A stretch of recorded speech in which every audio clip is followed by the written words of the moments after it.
Okay, welcome to day 2 of the How to Make Hollow Knight workshop. Today's going to be fun. We're going to be taking the art we worked on yesterday and we're going to be putting it inside Unity. There's a lot of Hollow Knight tutorials out there. My hope is that we figure out the efficient way to do this and maybe even the correct way to do this, because there's a lot of methods. A lot of people, including myself in the past, we've recommended blurring our artwork for the background, and that's not how, I don't think that's how Team Cherry does it. Making color changes as things move into the background to create that parallax effect. I don't think that's how Hollow Knight is doing it. I think they're using Unity and shaders to do it. I'm going to show you how to do that. And by the way, we're working within the confines of this game kit here. This is my easy 2D platformer game kit. The link is in the description. It's totally free. I just want you guys to have it so that you can create something like this. But what we did was yesterday we worked on this artwork here, just from a piece of paper. Took this from a piece of paper. Pen and paper is what I'm trying to say here. We just have a pen and a paper here. There's no special tools is what I'm saying. And I scanned that in with my phone, aka took a picture, and brought it into Photoshop here. Let's see, where's my artwork? Hold on one sec. I want to show you the artwork. But click that link in the description if you guys are interested in downloading the game kit. I used that game kit to make a game for PewDiePie in just 14 days. It's recently been updated. I updated it last week. Here's the artwork finalized. So I did all this yesterday, right? I took a lot of the artwork and sort of mashed it together and copied and pasted and used kind of like cloning techniques to get things like this. That's just this sort of stacked up like that. This is sort of mashing this and this together. Same with this here. They're not perfect, but we did them pretty quick in a couple hours. Okay, so what we're going to do is go inside of Unity and we're going to first create our blockout. Okay, let me try and explain this game kit so it makes sense to you. There's this beautiful, it's kind of like a little folder structure almost of different parallax layers, okay? It's called parallax layers. And each layer is on a different z-axis. See that? As we go down, it slowly goes further and further away. Okay, that's what creates a parallax effect. Right now, there is nothing in these little folders. But once I start dragging artwork into these folders, it's automatically going to create a parallax. And the camera, we're using not orthographic mode, but we're using perspective mode for this. And perspective mode is automatically going to create that parallaxing. We're also using a specific shader, and it's included in the game kit. Okay, it's included in the game kit. Hold on, let me read the chat here. You'll have to know how to draw first. Yeah. All right, finish Twisted Tower already. No, we're not going to do that. It's mine. It's my precious. It's my own. I'll finish it when I want. If we take a look at our parallax layers here, they're going back in the z-axis, right? And there is a specific shader. I've called it default with fog. It's the sprite default, but it has fog, and then it's also going to have z information, a z buffer. And that z buffer determines how far away it is from the camera, and then it can then write the blur effect onto the camera. I'm going to show you how all that looks in just a second. There is nothing in the parallax layers except for these blockout colliders. See these? They're just squares. And they're 4x4 squares, and they're snapping perfectly. Look at this. They snap perfectly to the 1x1 grid. Okay? So you can see the grid here. If I turn on Y, you can see the grid here. This is beautiful. This is exactly what we want. I don't want weird floating point values when placing my artwork or when placing my block out. With the artwork, it's fine. The artwork is going to be free flow. It's all just sprites anyway. It's not actually colliders. The block out is colliders. This is so important to remember. Even if you're not creating a tile-based game, it's probably best to create a tile-based game, at least on the collider side, on the blockout side. And this is even true with 3D games. For me, I like to use a nice, precise blockout before I set dress. So this is what I've got for our scene. Okay? Very straightforward. Just like a Hollow Knight scene, right? That's about it. So now that we know that we like our Blockout, and by the way, you're probably wondering how the camera works. It's a Cinemachine camera, and it has this thing called a camera confiner. Again, this is included in the description in the game kit. This right here, this collider here, that's our polygon collider, right? And that is going to confine our camera as long as we set it up here, okay? We have this confiner 2D. You just drag in the polygon collider, and it will lock it in, okay?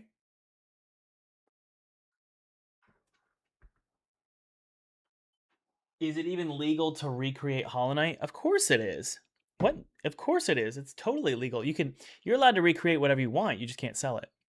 So we're doing this for the purposes of learning how they did it, right? All right, let's hit play here. And again, you'll see that the camera confiner stops. See that? The camera just stops moving. There we go. It just stops. Okay. Eddie School, how you doing? Very good. Very good. Find the Stones. Welcome, welcome, welcome. How you doing, buddy? It's good to see everybody. Foxeye, always good to see you. Okay, so let's start throwing in our artwork. The way we're going to do this is we're going to start with the ground. Okay, so let's go ahead and throw in our ground. Now, I want to create different prefabs out of all this. So I'm going to have my ground medium here, and I'm going to drag it into my art here. Okay. Now you notice it dragged in the whole PSD, the whole PSB. That includes all this stuff, right? That's actually okay because I want to create prefabs out of all this stuff. So I'm going to go to prefab, unpack completely, and then I'm going to go to my prefab folder here. Where is it? There it is.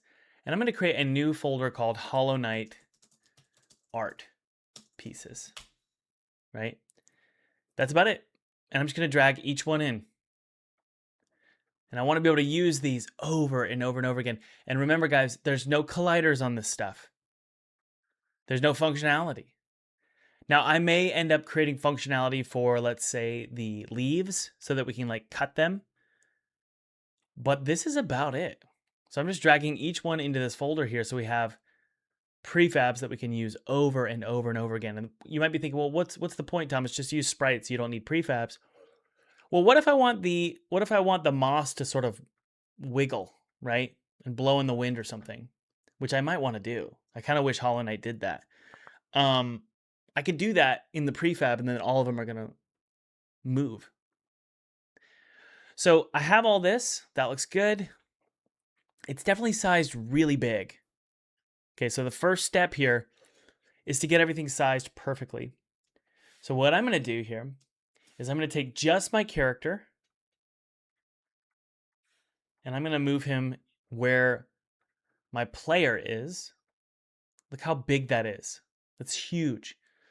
So instead of changing the size of the prefabs, I want the prefabs to be a nice clean scale of 1:1:1. So what I'm going to do, I'm actually going to go to my art here and I'm going to change its pixels per unit to something like 300. That looks good. Maybe even 350. The idea is that I don't really have to do any scaling here. That it's just going to look good. Let's hit play and see how that looks. Okay, good. I like that. And the reason it's blurry is because it has the wrong sprite material on it. Okay, welcome, welcome, welcome. Come on in, everybody. Jen Gray says, what are prefabs? Prefabs are things that anytime you have a game object in Unity that's reused multiple times, you want it to be a prefab. And it's basically going to share the same DNA all the time.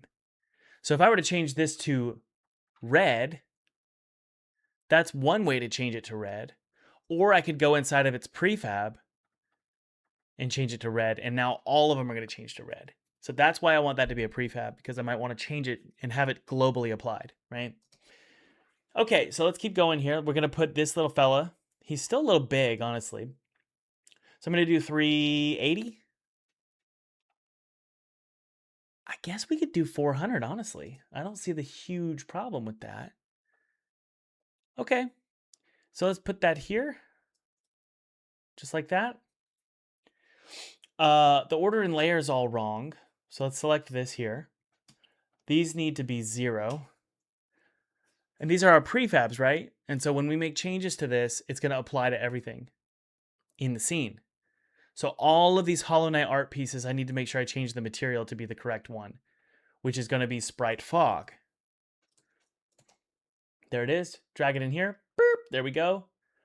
I believe there's one other thing we need to do here. I'm not sure. Let's double check something here. No, I think we're okay. That is set to 0. That is set to 0. That's the Blockout collider. So if we hit play here, our buddy, he's still a little big, but that actually looks about the size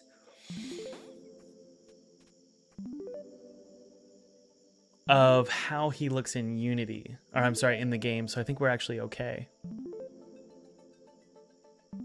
He's a little big still. He's too big, and we're going to just zoom in.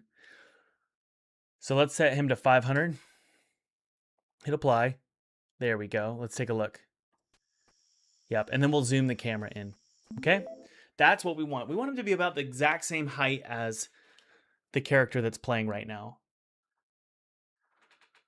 And by the way, those of you who are curious, I always sort of create a reference sprite at the very beginning. So when I created this game kit, what I did was I went to my sprites, created a square here, and I wanted the player, and you'll notice the square is exactly the same size as the grid, right? Because that's 1 unit high, 1 unit wide. I wanted the player to be about the same size as one box. And in fact, I believe his capsule collider is. No, that's scaled up. So he's about 1.5. Okay, anyway. So kind of breaking some rules there, honestly, but we're okay. Because usually you want him to be about 2. Okay, you ready? To start bringing some art in. Well, let's go ahead and open up our project here, or our Photoshop file here. And let's be thinking, okay, what color in Hollow Knight in Moss Grotto, which is the first level in Silk Song, what color is the sky? That's our first question.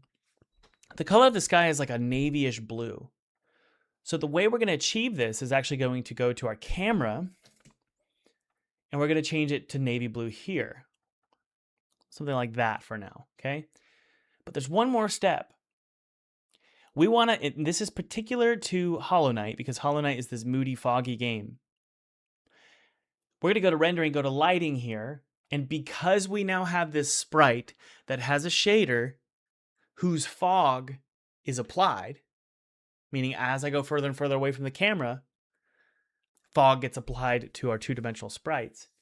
Because of that, we want our fog to match the sky color so that it blends into the sky and just disappears. All the artwork will blend into the sky and just disappear. So we're going to go to our lighting tab, go to environment, go to our fog here, paste that. And now it's going to be perfectly blending into that blue fog and that blue sky. You'll notice I have a very tight, narrow start and end point for the fog. We can adjust this later, and it's set to linear mode, not exponential, so that I have very tight control over how deep I want a scene to go. So starting point is at 8, which is right where the player is, and then it goes to 15. Okay, let's throw in the ground. You guys ready? And I'm gonna put money down. I'll put $300 down. And if I lose, I get the money. If I win, I get the money as well. $300 down. And I'm going to bet that this is the initial placement of the art is going to make everything's going to look horrible. It's going to look terrible. And this is absolutely always the case with me. Whenever I do my beautiful 2D art in Photoshop and then I bring it into Unity, the first time I lay it out, it looks horrible. And there's a lot of these little mini variables, and a lot of them are like subconscious things that you can't really understand. even me, like I don't fully understand why it doesn't work, but you just got to play with it and then it will start working. Okay, so let's go to the first layer, right? Which is parallax layer 1. Parallax layer 1 is on the Z of 1. So it's right there. This is going to be behind the player. And then this is parallax layer 0, which is on Z0. And so we're going to put all of our art, not in the blockout folder here, but in the art folder here. Okay. Why do I have separate folders? Because I want to be able to hide all of these sprites when I hit play. So when I hit play now, there's nothing there except the colliders. Does that make sense? Okay. Hope that was helpful. I want to sorry to keep ranting here, but I want to try and explain why we want to use. Actually, you're going to see it in action.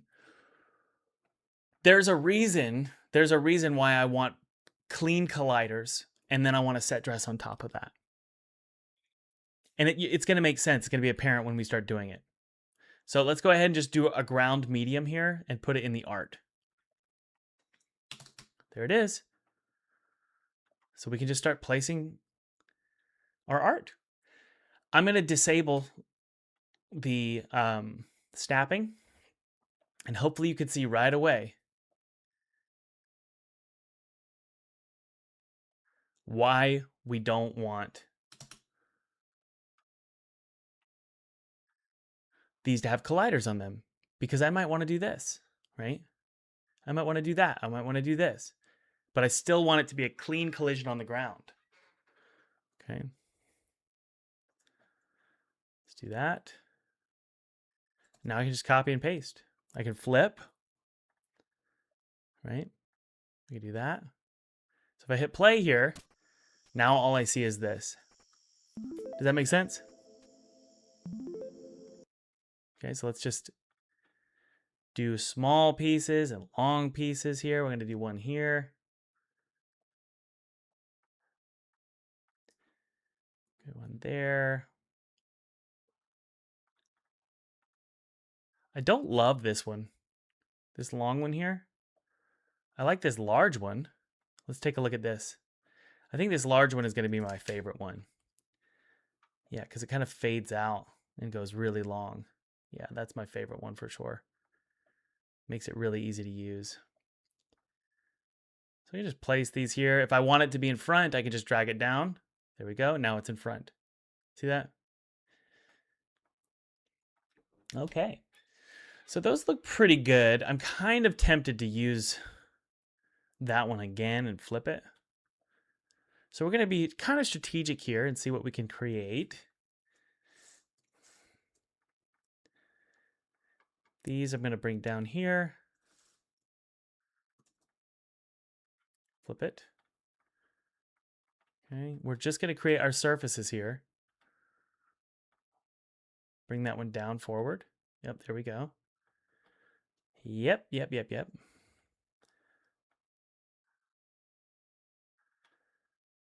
I'm just going to use those. I really like these. I knew I was going to like these. Bring this up. There we go. Let's hit play and take a look. So far, so good. So guys, I'm not actually colliding with that ground, am I? I'm colliding with the blockout. Does that make sense?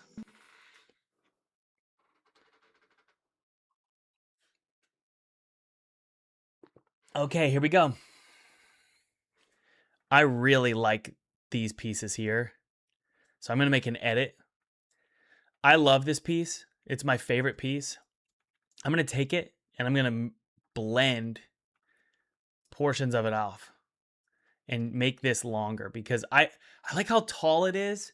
It's really useful. And so I'm going to make my other ones really tall as well. Actually, let's see here.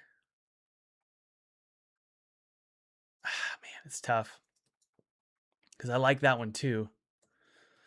We're okay. We're okay. Let's do this. Let's just get a little bit creative here.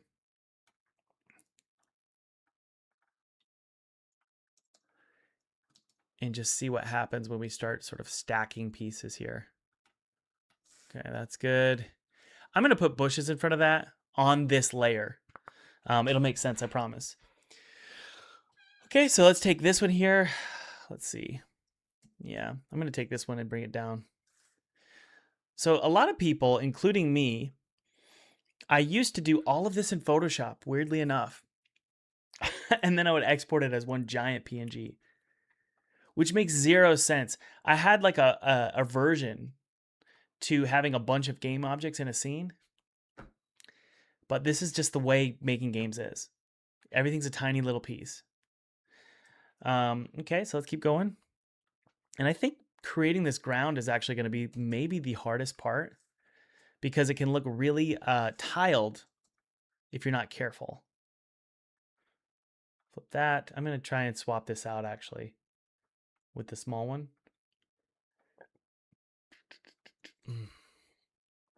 So we don't have a tiled look, right? Okay, let's keep going. Flip. I'm just going to sort of extend it all the way to there, right? If I wanted to, I could just do this, right? Okay, just sort of cleanly place that there. I'm going to place this here, maybe another one here. If I wanted to, I could really scale it up. You just want to be very careful. Because then it can start making things look really cheap if you just scale everything up like that. But let's hit play and take a look. Good enough for me, man. We're going to solve all of that ugliness by putting bushes on this exact same layer. So do you remember I had this giant cluster of bushes here? It's called bush cluster. I could put this here. Now, for some reason, it's not appearing in front of the ground, and I don't know why. Why would that happen? We're going to have to figure this out.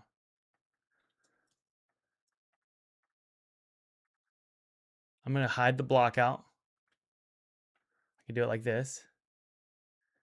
That's so weird. Why is that not working? We got an issue, guys. For some reason, I can still see the block out.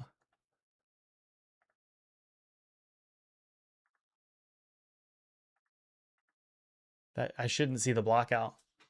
Wait. What's that?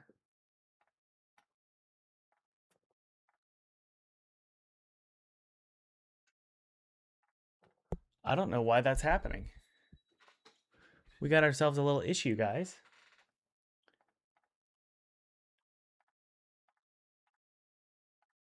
Oh.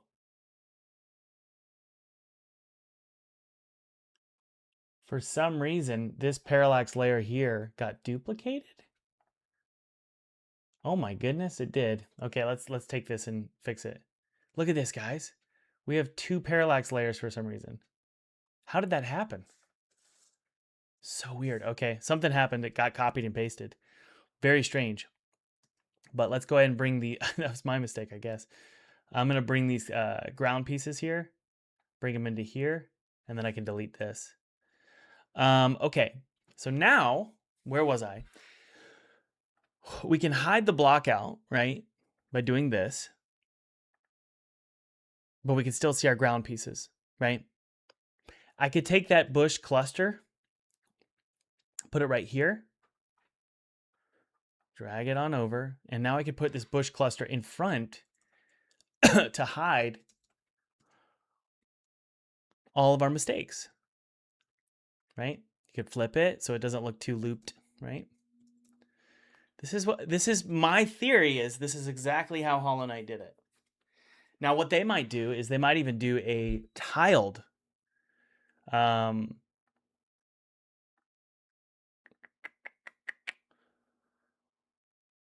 do you set it to be the tile size though? Yeah, I'm not sure, but you could do tiled even. And then you could copy and paste and you just have a bunch of them. But I don't want to do that because I don't understand what's going on there, to be honest with you. Okay. And if it looks weird right there, right, just put it below the other one. So you kind of have to trust your mind's eye a little bit. That one can go behind. There we go. That one looks good in front. Set it to flip. Let's hit play and take a look. Okay, it's not perfect, but I'm okay with it.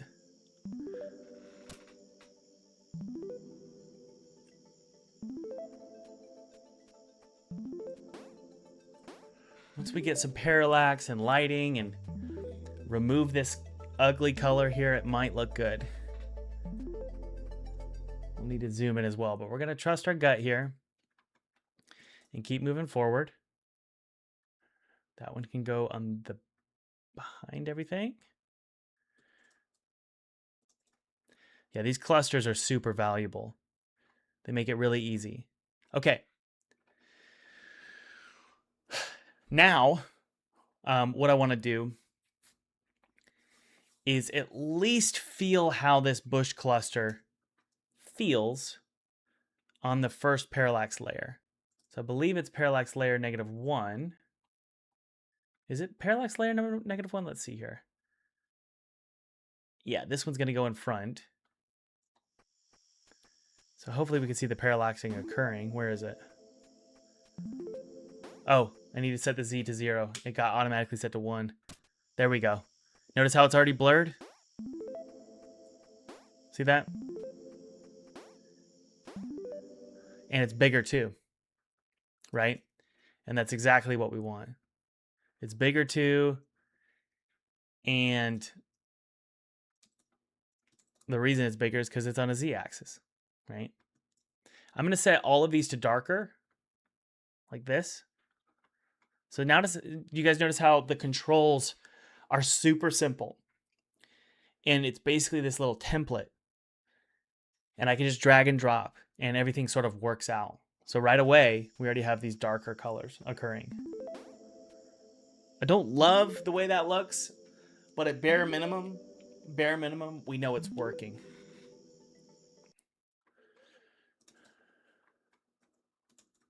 Let's keep pasting.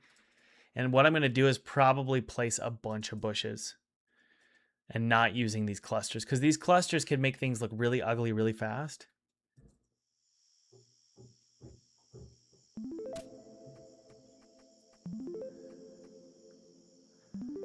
Let's see here. So I can make these a little bit darker. I kind of like it like that. That's not bad.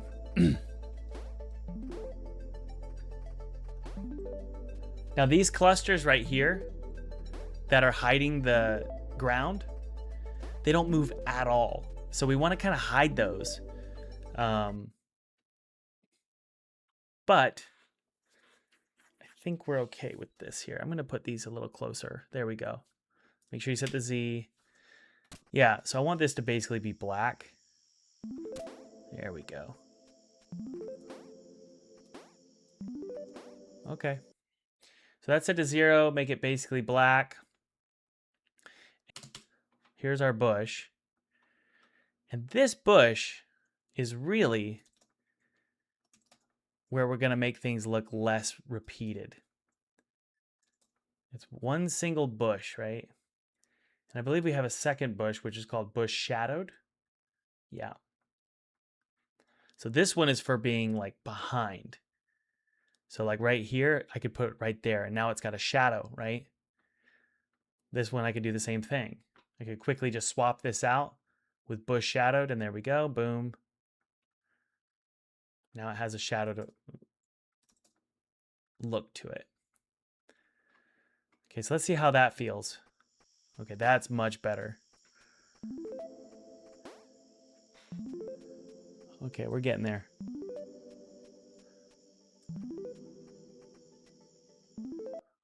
We're getting there.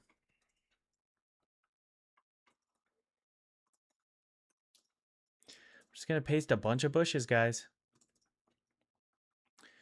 flipping their x-axis as much as I can to make it not feel so repeated.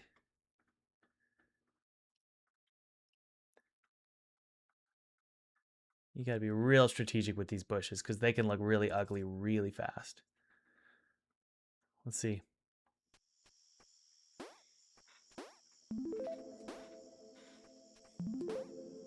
Yeah, the foreground ones, we're going to have to fix those up too because they look really repeated. But I don't mind the repeated ones here, I don't think. Let's zoom in the camera. I know that we're going to need it zoomed in. The camera in Hollow Knight is actually pretty close to the character.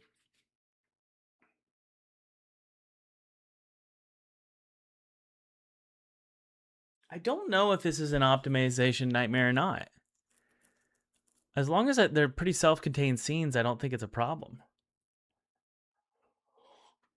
Okay. Oh, I was gonna zoom in. Let's see here.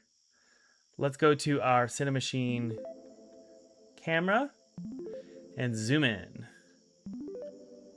Okay, I can't zoom in anymore, which means I'm gonna need to make the Cinemachine camera field of view closer. There we go. That feels much more like Hollow Knight. Yeah, and it looks better too.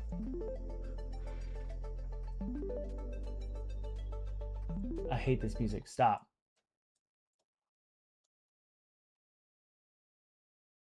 Yeah, okay. So we're going to do 40, 45 is what the field of view is going to be. Let's hit play again. Yeah. That looks good. And you can imagine what that's going to look like with all of these placed. So I'm going to do something a little bit cheating here, but not really. It's just efficient. Take these. I'm going to move that one below. There we go. And we may even change some of these manually to be a little bit darker than others. So for example, these closer up, I can just go a little bit darker so it feels a little bit more like it's blending. See that? So we'll see. Okay. Same approach here. I'm fine with just taking these and pasting them over here. You got to be careful though that a dark one isn't behind one, right? So I'm going to drag this one and bring it down like this. This one I can go a little bit darker. And if I wanted to, I could make a prefab out of this, right?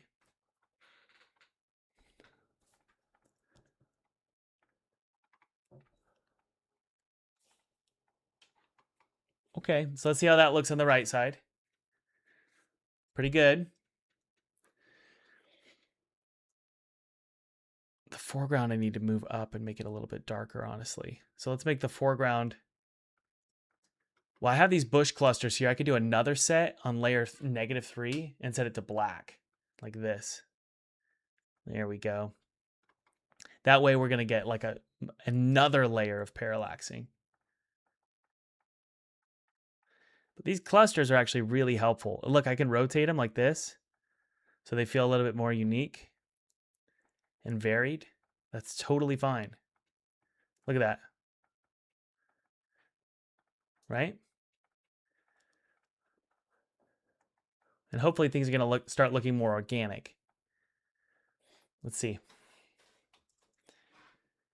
Oh, yes. Lots of layers. I'm going to bring that left side of this up more.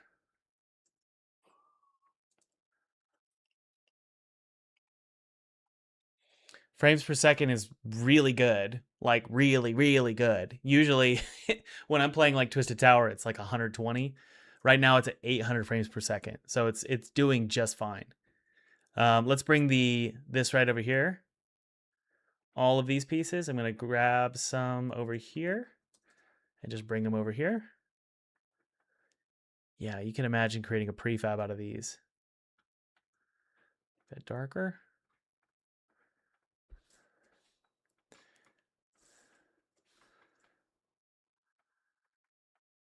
Bring that forward.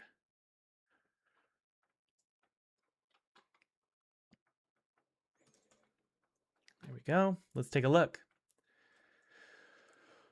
So I'm seeing a few gaps in there, like right there. So I could bring this right here, this one. I can create two of them. Flip it so they don't look too similar. You want to make sure they go up pretty high here. There we go.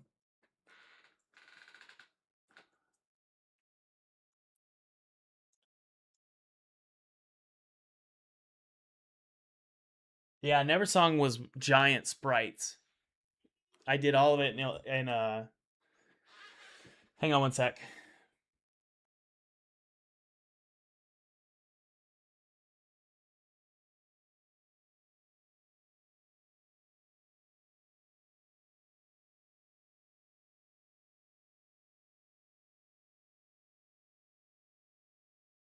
I kind of don't like this layer here, so I may delete it. It just feels a little bit unnecessary. I don't know.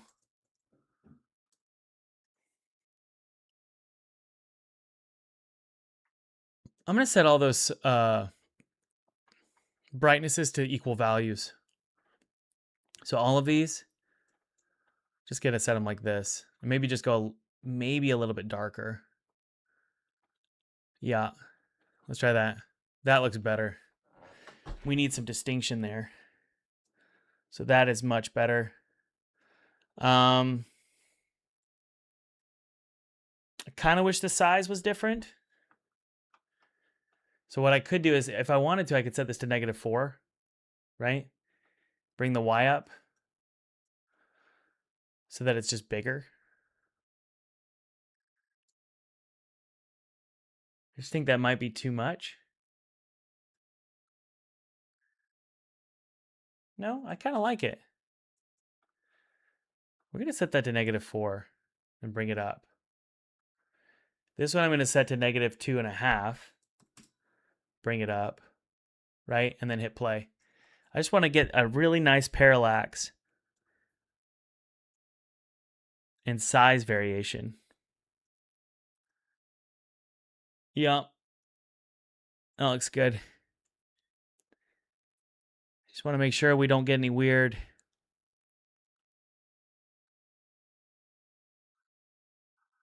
Okay. I need a special little prefab. I'm going to create one right now. It's going to be called a black fader. It's going to be super simple. Just like that. And the edges will be fade out as well. It's almost like a little half circle. Frankly, let's just do that. That's fine the way it is. I'm actually just gonna do this right here. So it's gonna be white. This is gonna be interesting. Watch this. I'm gonna have this white gradient here, and it's gonna have nothing special about it. And I'm gonna call this white gradient. And this white gradient I can use in the various layers to hide and also create fog. So it's for hiding things and also creating fog. So I'm going to go ahead and bring that in. Okay, there it is, white gradient. I'm going to bring that into layer 0. It's so important to keep your layers named properly because you can get so lost. Duplicate that one out.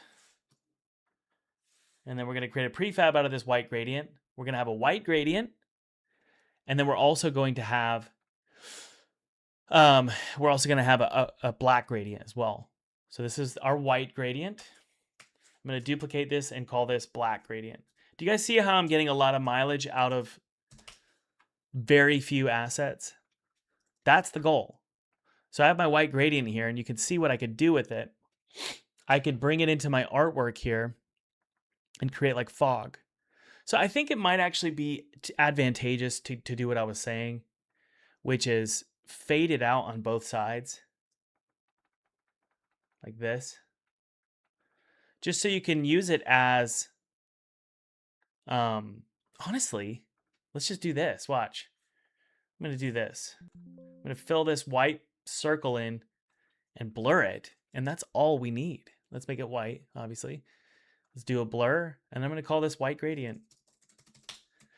And it should just import into Unity here. Okay, it lost it, which is fine. Let's go back to our white gradient here. There it is. I'm going to make sure I apply this to the prefab. Look what I can do with this. It's a little big. So here's what we'll do. Let's make it smaller. I don't know why it's so big. Save it. Should shrink. And by the way, if you're curious how to get this game kit we're working with, just download it below. It's totally free. It's totally free. Where did the white gradient go?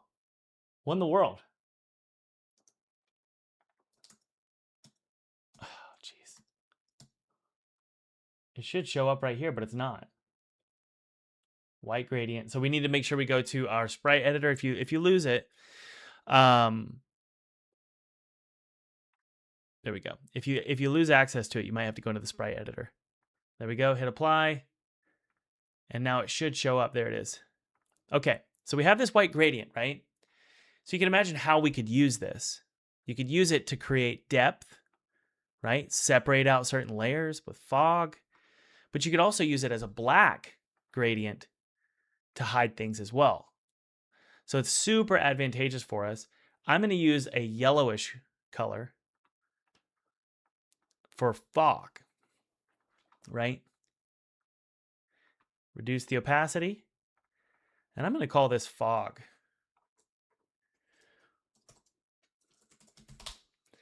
So I have a white gradient, I have a black gradient, and then I have a fog gradient.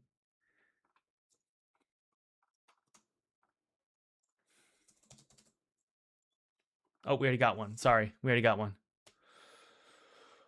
Okay, so watch this. I can just put this here to create separation between each layer. And if I don't like this color, I can change it really quick by just changing the prefab. So this is going to create a nice atmosphere for us, but also separate out our layers so they don't look so, they looked really like they were blending in with each other.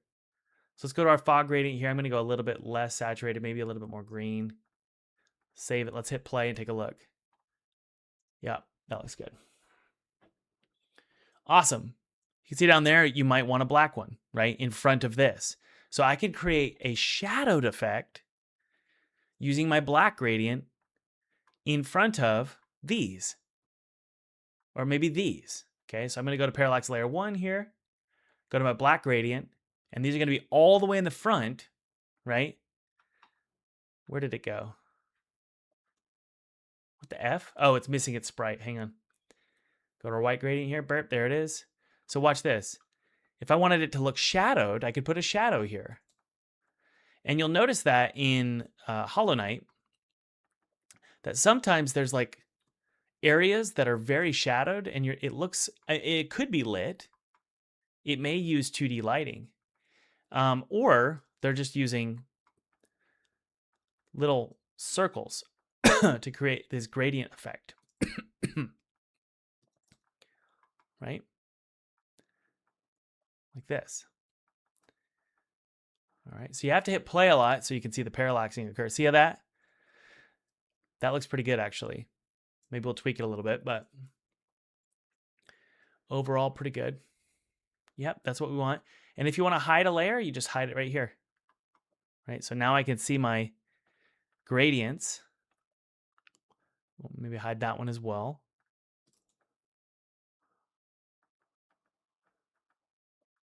And I can just hide what's beneath it, right?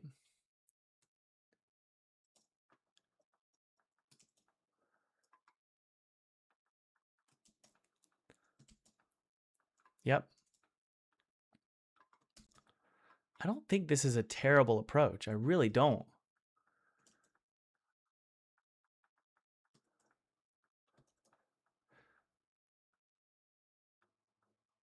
As long as, my theory is as long as scenes are well organized, that it's totally fine.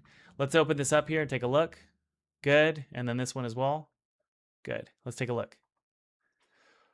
Yep. So that ends a little abruptly, so we need to add more over there. These are fine. I don't love that, but yeah. That's a little ugly right there. So let's go ahead and hide here. and hide here. This is a little ugly too. Whoops, no, wrong one. Hide, hide, there we go.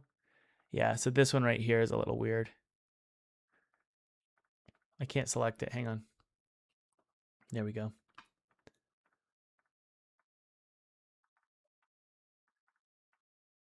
There we go, something like that. And it's ending abruptly. I'm curious which one it is. And I also don't want to see the blockout here. I don't want to be able to select it or see it. So this right here is ending abruptly. So that's the second parallax layer coming forward. So it's parallax layer -1. So yeah, let's go ahead and grab some bushes here. All this stuff. Yep, grab those and bring it over here, right? Just like that. That should work. Let's take a look. Okay, we need to move it over a little bit.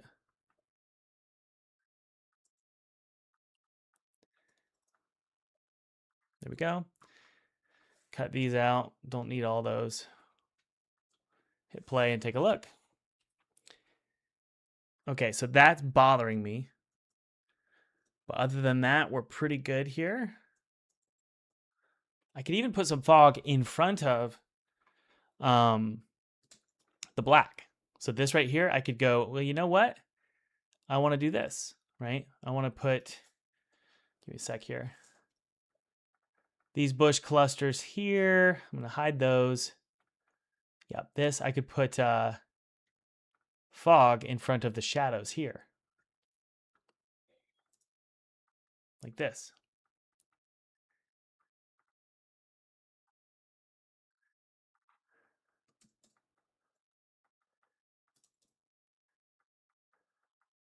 Now, I don't know exactly what Team Cherry would think about this approach.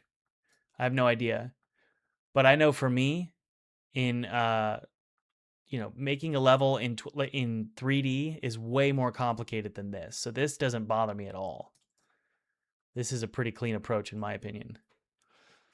So yeah, we have some fog in front of the shadows there, which doesn't bother me. Okay, so it's fine. It's not perfect, but it's fine.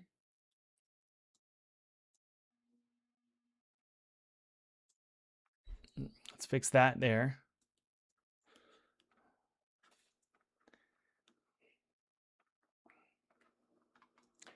That one, bring it over here. Boom, fixed that one. And then there's like one over here that's bugging me.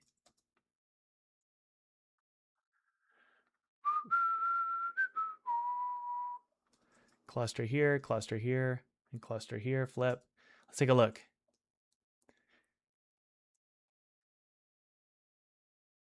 I don't hate that. I don't love that. So let's just go to the second to last layer here and just bring it up. And I think that'll solve it. Let's take a look. You can imagine why it would be advantageous to have small scenes so that you could so the parallax wasn't so far off on the right and left sides. Because you can design it all you want, but until you see it in parallax, it's hard to know for sure how it's going to look with the parallax occurring. Does that make sense? Thomas, what was your first game engine? Flash. Okay. Okay. So how are we feeling, guys? Does this feel pretty good? I feel like we're getting close for sure. I think the foreground could be a little bit higher right here and here. We could rotate it as well. Yeah, these clusters are super valuable. They really are.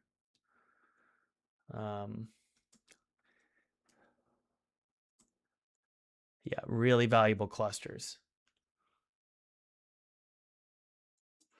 That is weird looking.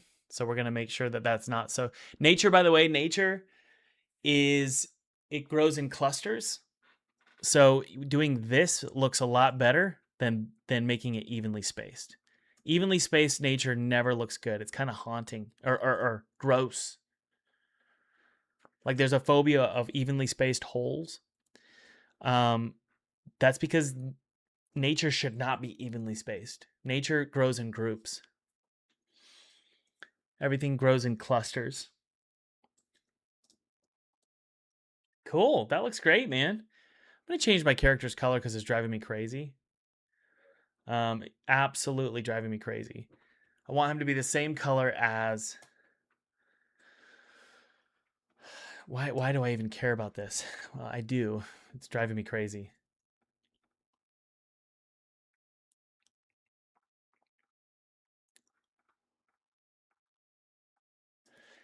I've found that if you want to make something beautiful, it's good not to let it throw you off.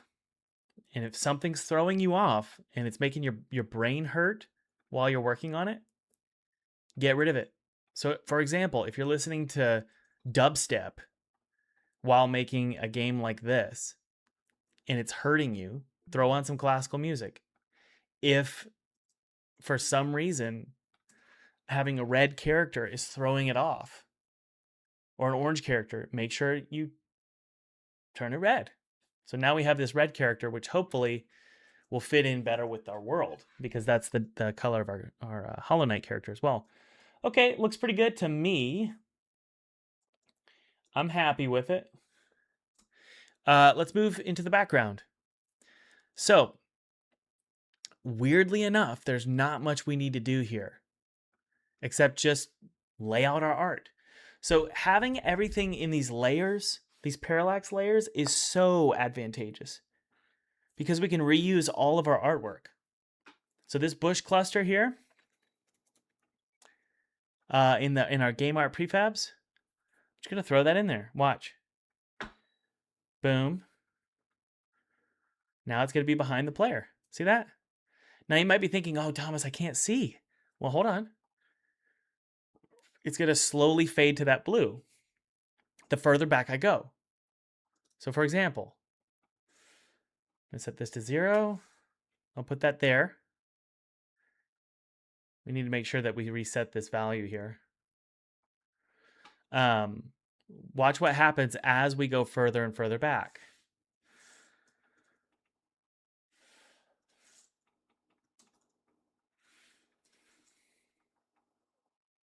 It's going to slowly fade to blue. See that? And get blurrier and blurrier. And that's because, why? Let's take a look. As we go further and further back, it's absorbing the fog. For some reason, I can't see the fog in play in editor mode, and I don't know why. That's really weird.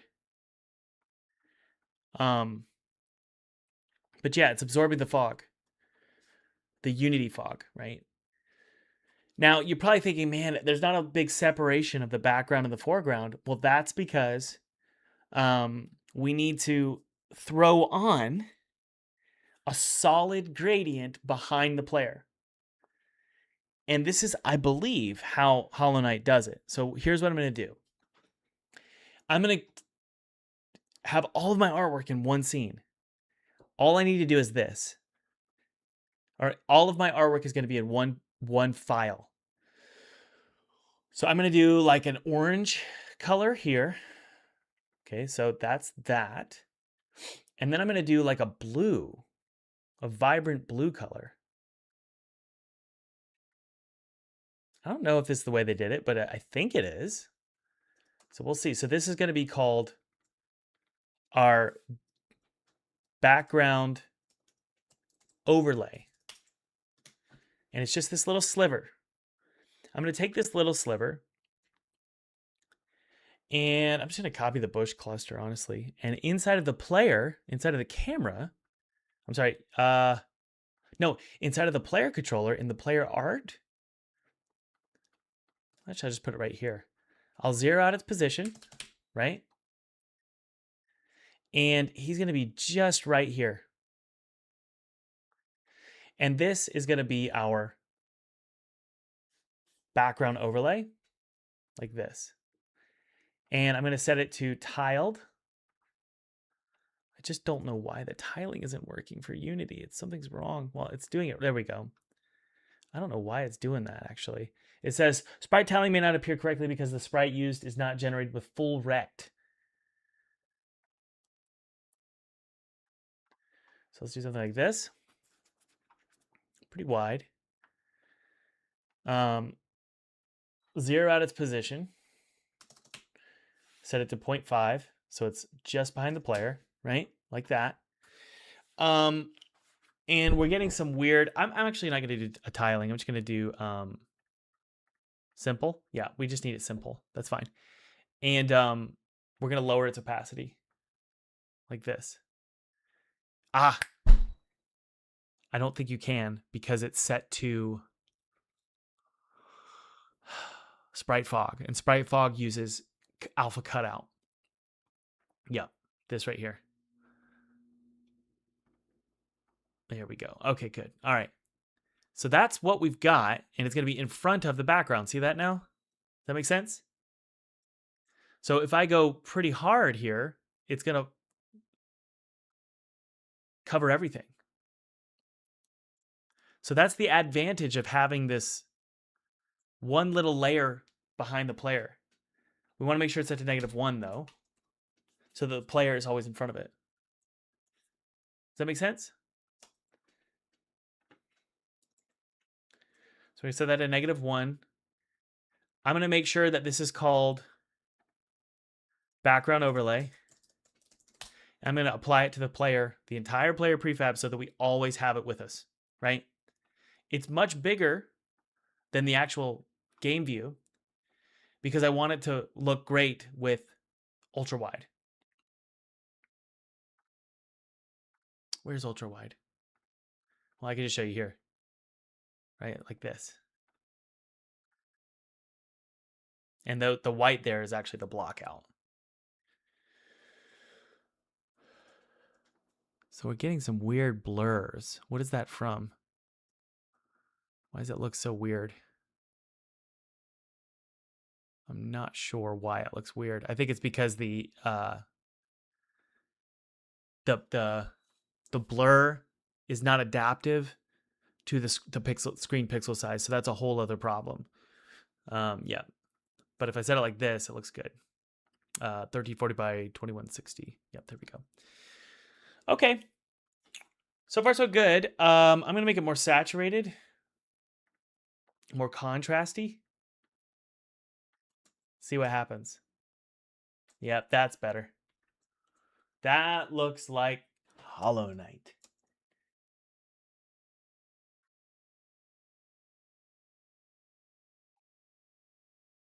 Okay, so you can imagine the value here. Why isn't that blurring? Why aren't those blurring in the background? I'm unsure. Let's see here. They're not blurring as they go back, and I'm not sure why. Also, does it help to go darker? It might. Which means what you can do is make the fog like this, and slowly these bush clusters will fade to complete black. They should fade to complete black, but they're not for some reason. Like if I do this, something's wrong. What about 8? There we go. Okay. So what we need to do is we need to set the end value to be of the fog to be something like 10. There we go. All right, let's do that. And we'll do like a navy blue. Set it to 10. And let's see how this looks. Okay, that's a little gloomy. We'll adjust the values in a sec, okay? We'll adjust the values in a sec. But for now, let's go ahead and set up our background. So what I'm going to do is just start placing some bush clusters on this layer here. And I'm just going to do the bushes for now. I don't really care. About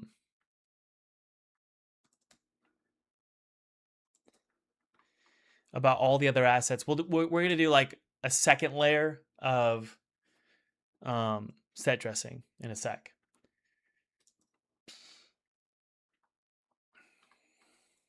I hope that Z fighting isn't present in play mode.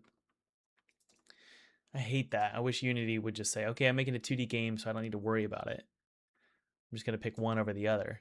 I hope it does. Let's see. It does. Okay, good. Yeah, those bushes don't look great. It's a nice sort of background layer. But, and I don't like these either. That looks cheap.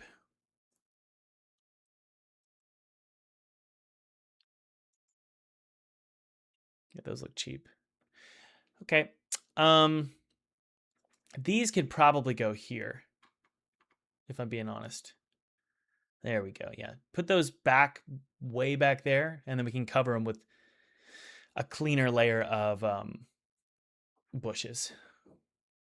And I need a little bit more of a blur, man. Okay, let's go to our bushes here. We have a bush right here. There we go. And now I can take this one. I don't know what it's conflicting with. Parallax layer 2 is set to 2, and this is set to 3. Yes, I need to set this to 0. Oh, okay. These need to be set to 0. There we go. Okay, much better. That looks much better. Okay, good. And I'm going to take these bushes here, these right here, and just create a nice clean layout here.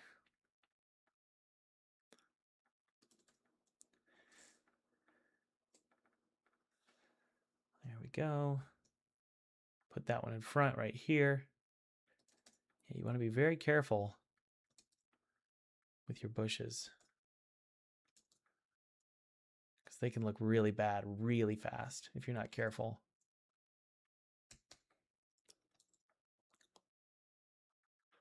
Flip.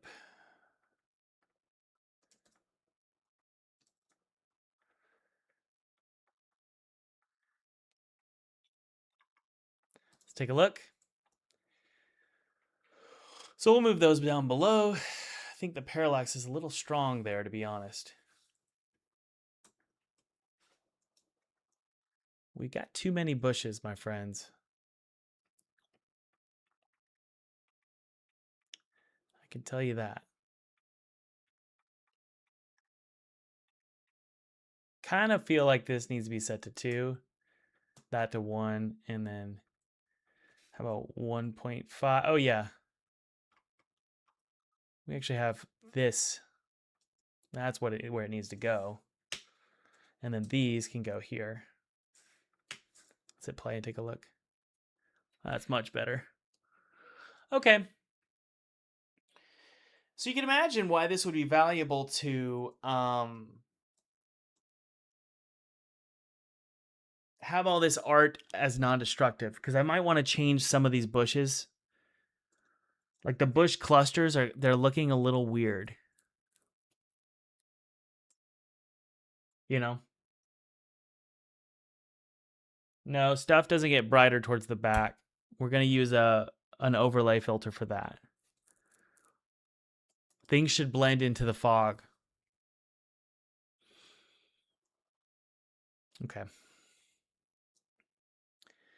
wish the background got blurry. Let's take a look and see what's going on with the post-processing. Go to our global volume. This is how our blur is handled. So valuable.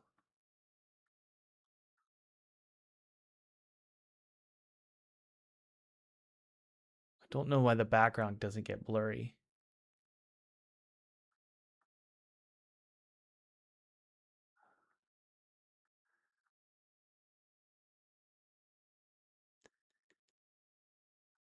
Let's see.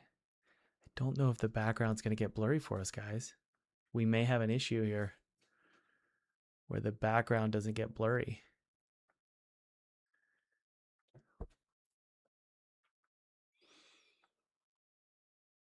Yeah, I don't know if the background is going to get blurry for us. It should. We have an issue here.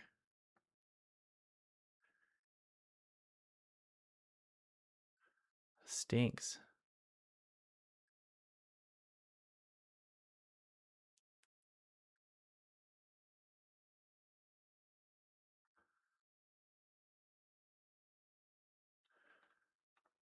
Gaussian.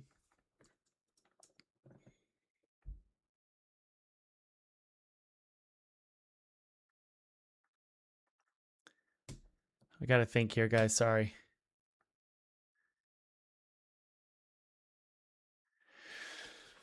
Well, dang. It's not a narrow focus. It's only one way or the other. So the background doesn't blur for some reason. So we're going to have to figure that out.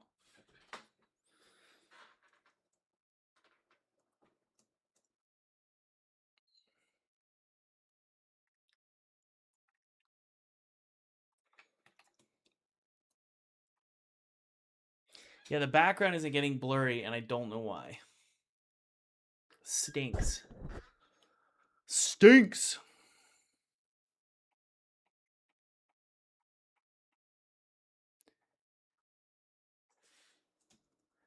So these bush clusters we're going to delete. I need to figure something out really quick. That actually looks pretty good. There's part of me that feels like we need to get rid of this layer here.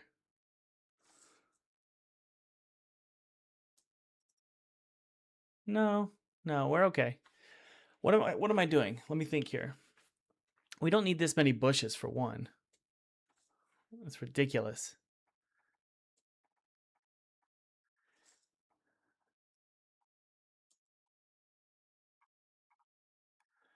Just a few bushes is all we need.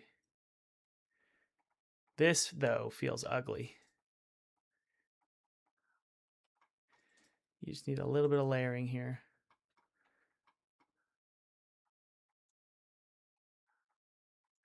Guys, you can imagine how hard it was to make that game. I mean, just with this level of control, it's just crazy.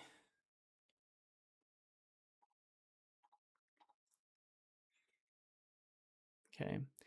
I don't know if the background's blurring or not. It might be. I can't quite tell.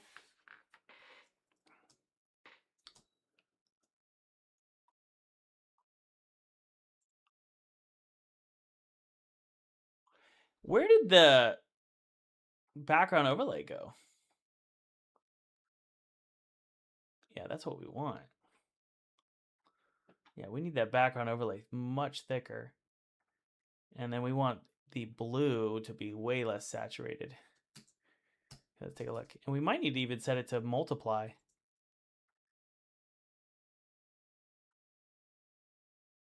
And we'll do a that looks good. We're gonna do a light around the player here. So I'm just thinking about that background, guys. Why it's not blurring? It's really driving me crazy. But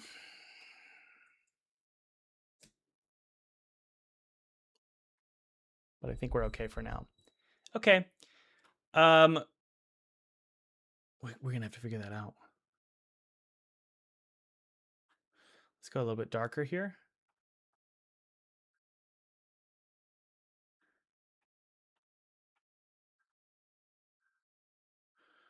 Hit play. Okay, and we're gonna adjust all these values, I promise. Okay. Let's add in the white sphere that is around. In fact, I would argue this should just be a sphere that we can use. That's what we're going to do. So we're going to change that white gradient word to be white sphere. So this is going to be a white sphere that we're going to blur like this. We're going to call it white. How about white circle? Save it. and go to Unity here. You're going to see all my fog get screwed up. That's okay. Because I want to be getting as much out of my assets as I can. That's called white circle. That's good. Okay, there's all of our fog. For some reason, we lost something. Oh, it's the black gradient here. We're going to make sure that this is set to 1 by 1. Yeah. So the rotation is 0. Go down like this. I'm going to apply to all here. I'm going to have to delete all this black gradient stuff because something's wrong. Yeah, something's wrong with the black gradients. I know. Let's go to our fog gradient here. We're going to set it to 0, 0, 0, 1, 1, 1, 1, 1. Good. So let's get our fog looking good here. There we go. Yeah, we want to stretch it. So we're going to go to 0, and then it's going to be that. Hit apply all. There we go. And we're just going to go to each one and clean it up. Actually, let's revert them all. There we go. We'll do the same with the black gradients. There's our fog. I don't even know if we need the black gradient right now that we have enough layers. Yeah, we probably need some right there in front of that layer, but other than that, we're good. All right, let's go ahead and bring in some of the black gradient into this here. So there's our fog. I'm going to swap this with the black. Actually, no, let's delete that. I know I'm not making sense, guys. Give me a sec. I'm just trying to think here.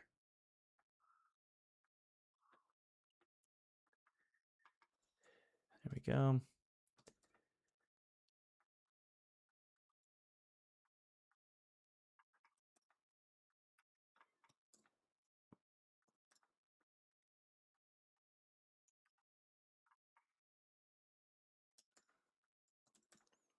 There we go. Just trying to blend that in a little bit more. There we go. Blend, blend, blend. Let's take a look. Good. It's better. Kind of feel like that third layer we don't need.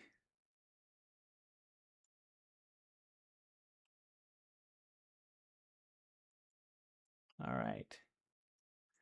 Or that third layer we can just go darker. This right here. All these bushes here, I could just go darker.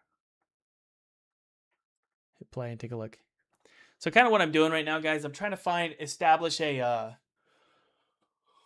rhythm or a system that works for me.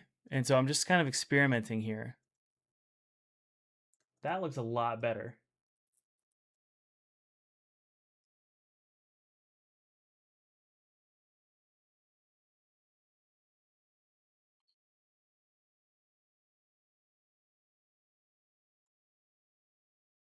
Yeah, you might be right about the foreground parallax being too much.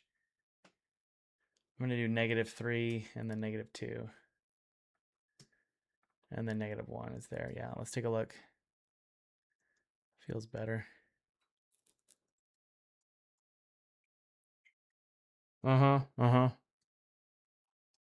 Okay.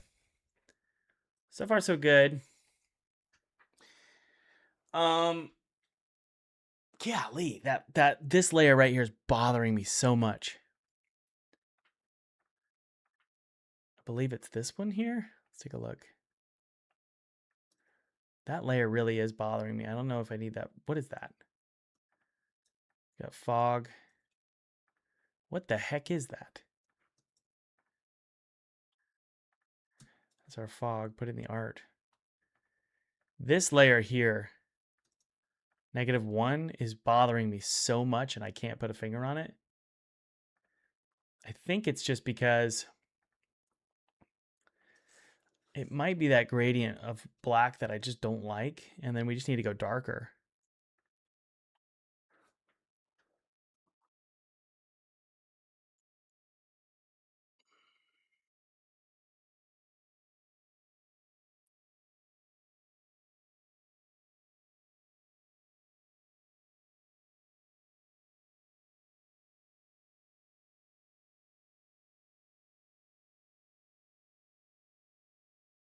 think it's the, I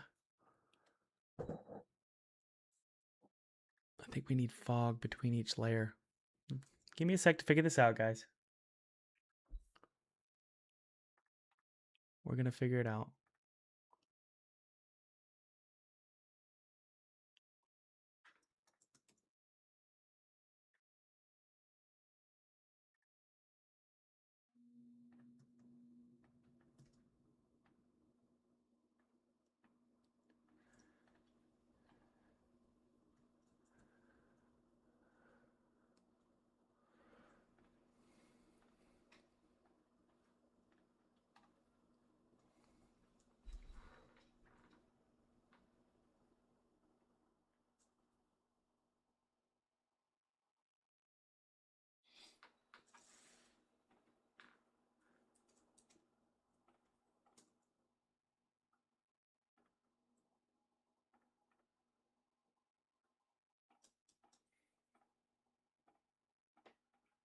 May need to be black.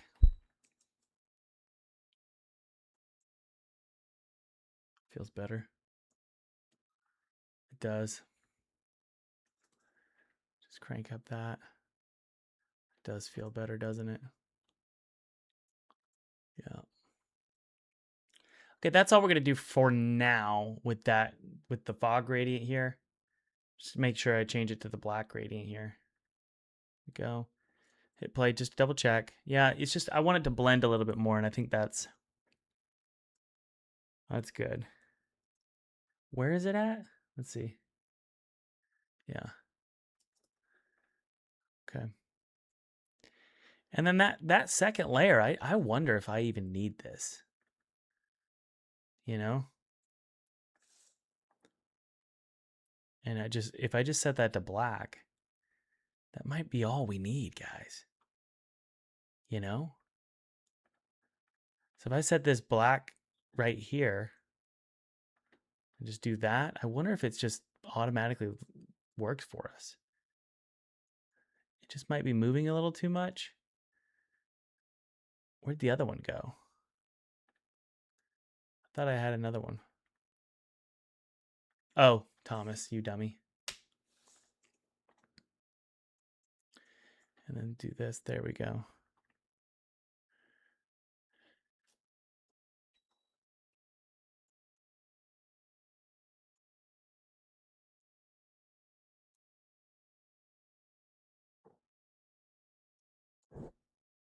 I'm going to figure this out. I'm going to figure out why this is bothering me. Something about it's bothering me. And I don't know what it is.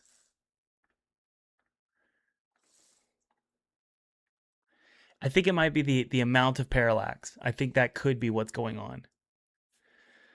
That feels really good to me, actually. So what I'm going to do here is I'm going to set parallax layer -3. That's the closest it's going to be. But this is going to be -1.5. This one's going to be -1, and then this one's going to be -0.5. So we just have less parallax occurring. Okay, that's good. And then this one, these bush clusters here, we do that. Put it right there. And then what I'm going to do is go to this one here. And you'll notice I have these big clusters of bushes right here. These. I think I might put those. I don't even know if I need that black gradient anymore. Give me a sec, guys. I'm going to put these up here onto -1 because it's only at 0.5, right? Zero those out. I know I'm not making sense, guys. I'm just thinking. And then I'll explain what I'm doing here in a sec. Make these darker. There we go. Let's take a look. Oh, that feels so much better. I think one of you said it in the chat. But I will say, I kind of want this to be just full, like that. Yeah.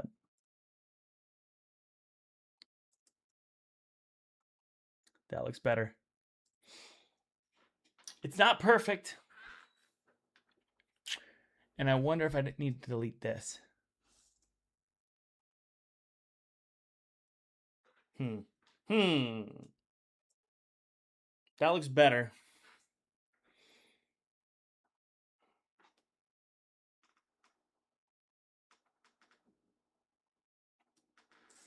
I'm thinking, guys. I'm thinking.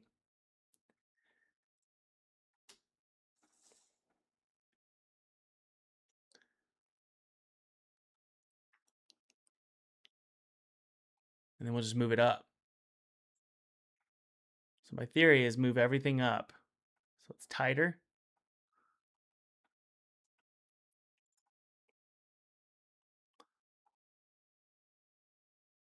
Not that layer. So it's just the foreground that needs to be moved up. This is tough.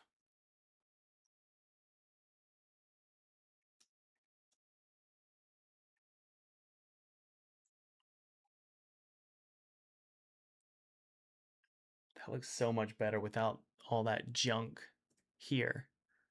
All this junk here. It's just too much of it. We're going to clean it up.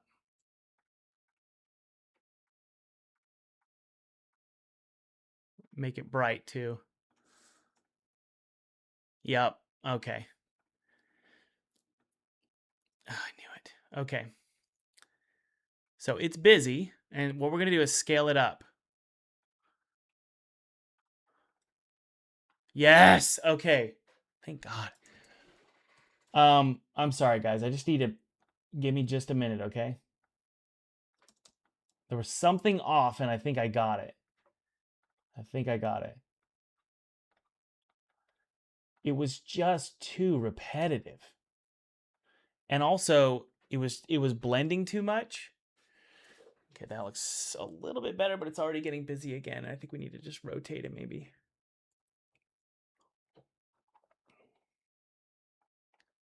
This is a really difficult. Really, really difficult to do this. Maybe we just need variations in color. That does look better.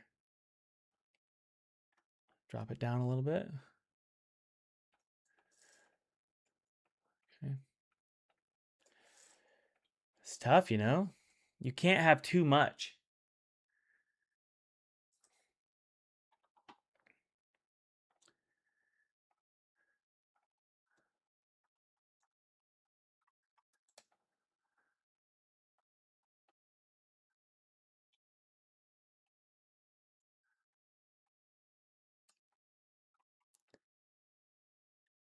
Yeah, you really don't want too much. Drop down. There we go.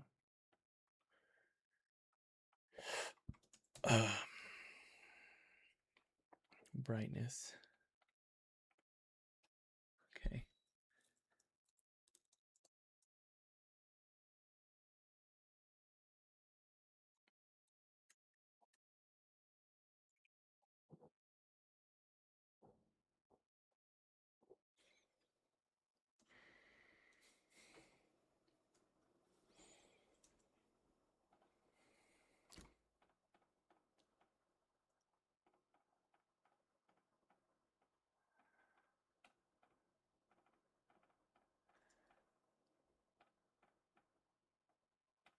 Like I said, they grow in clusters. So you can't have them doing those weird shapes. It doesn't work like that. So you have to move them closer together like this. Yep. What a strange thing. The brain just says, nope, I don't like it. Okay, there we go. We're getting there. That one's too high on the left side. Yeah, yeah.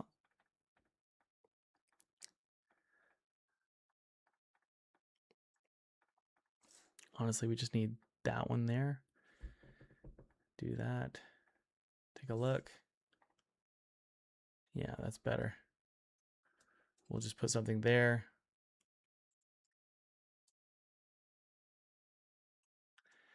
And look, if you take this and you put it back down below on layer 1, like this, put it below everything, like that. I believe the background will just fade underneath. What a strange way of making a level. But that, yeah, that doesn't feel horrible. We'll probably put a little bit of a green piece there.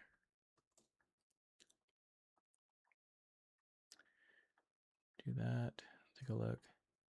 Yeah, that's not bad. Okay. And we'll create more detailing in the foreground once we get the background done. Yeah.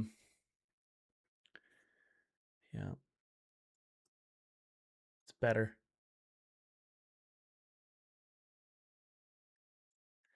Yeah, we could break the pattern for sure by just bringing in more of our props. Or our you're right, our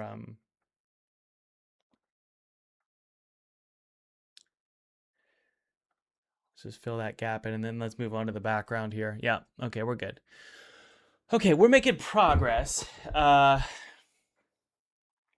There's just a repetition about that piece that's driving me crazy, and I can't put a finger on it.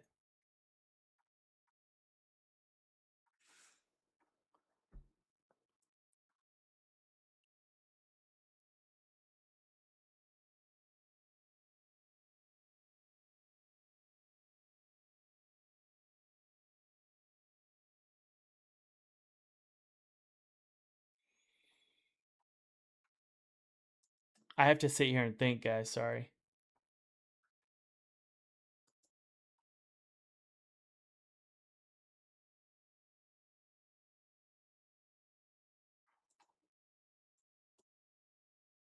Okay. So that vignette is good.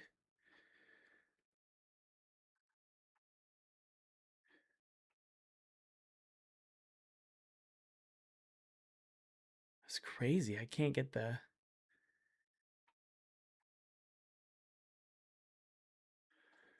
background to blur, which is such a shame.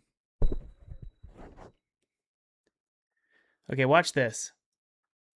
This right here is irritating. So I'm going to fix this by scaling these up and going darker. My theory is that scaling them up and going darker will naturally make it not feel so flat. Okay, I could be wrong. But we're going to go into Photoshop here and see if we can solve that very frustrating flat look. It does look very flat. And then we'll do a little drop shadow here. Like that. So now we have this sort of, hopefully, simulating depth. Didn't do it. Didn't help. Something about those bushes is driving me up the wall.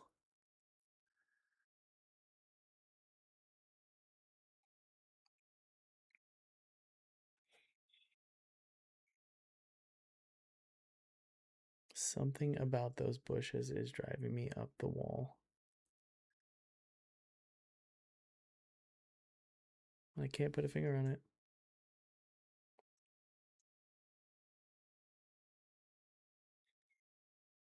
I guess it's not horrible. Let's keep moving forward. It also something is wrong with it. Something's wrong with it, and I don't know what it is. It's really frustrating. Okay, let's move forward though. Let's go ahead and throw in some background elements. Let's go to parallax layer 2.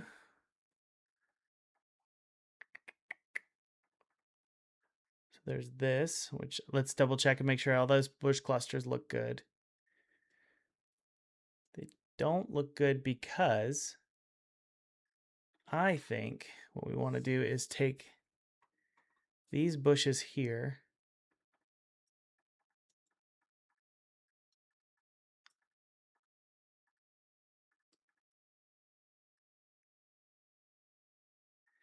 kind of tempted to make a bush cluster prefab.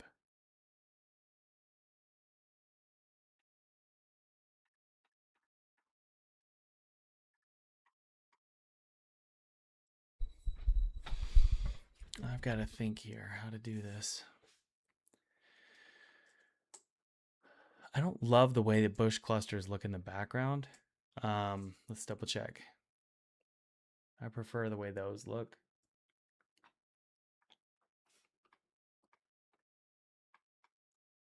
So I'm going to create a prefab that is a nice, clean bush cluster.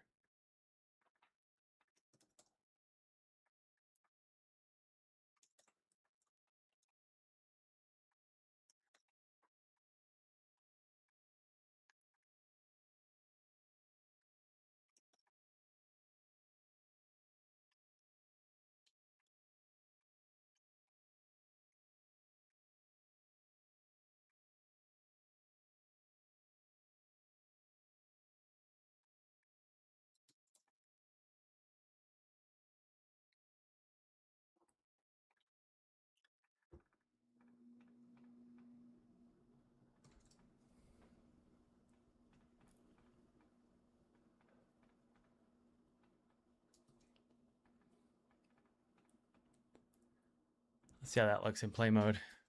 That looks good. Okay. I think I've got this, guys. I think that the bush cluster in Photoshop is gross. I don't think I like it. I would rather maybe even do this whole bush cluster concept in Unity and not in Photoshop, because I just think that bush cluster looks like trash. That looks so much better. This right here, look at this.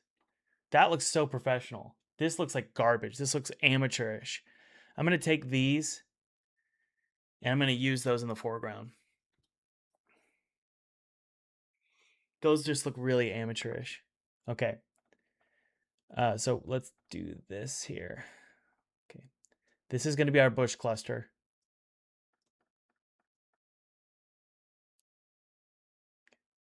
That one. This is our bush cluster. We're just going to slowly finalize it here.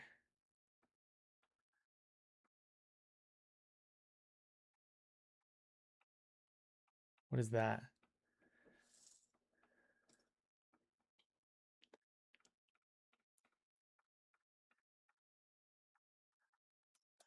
Honestly, I have an idea.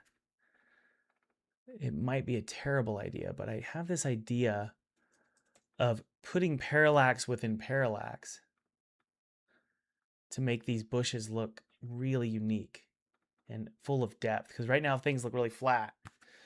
So here's an example. That looks pretty flat, doesn't it? Am I allowed to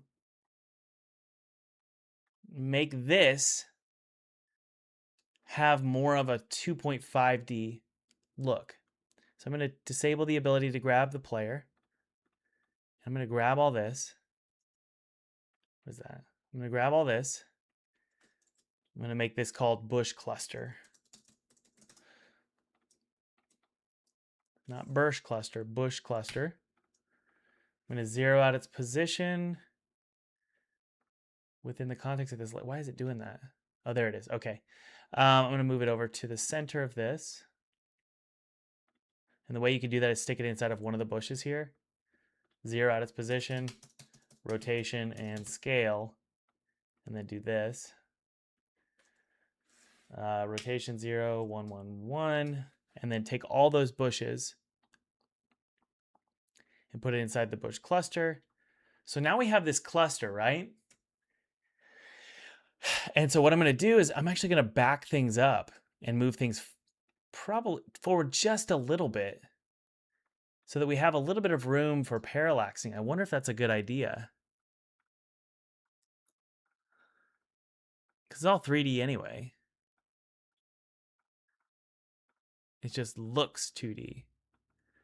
I feel like we can maybe get away with this as long as we're not interfering with other layers. I think we're okay. Yeah, that creates a little subtle parallax, which I don't hate.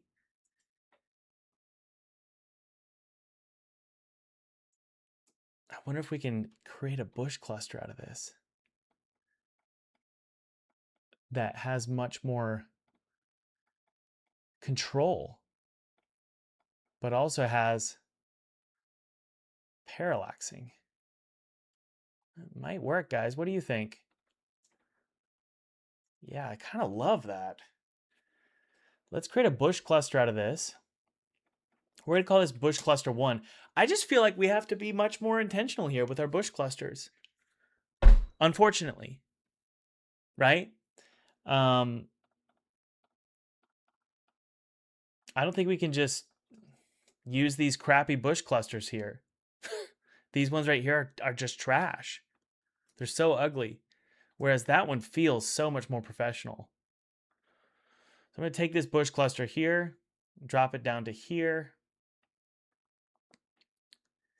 And I could put a couple here, one here.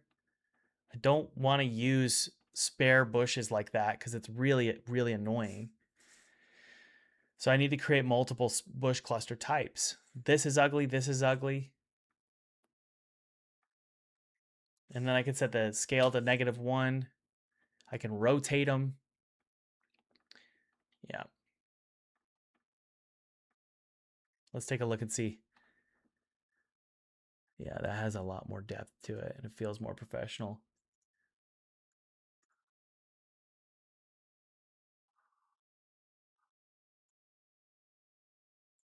Okay.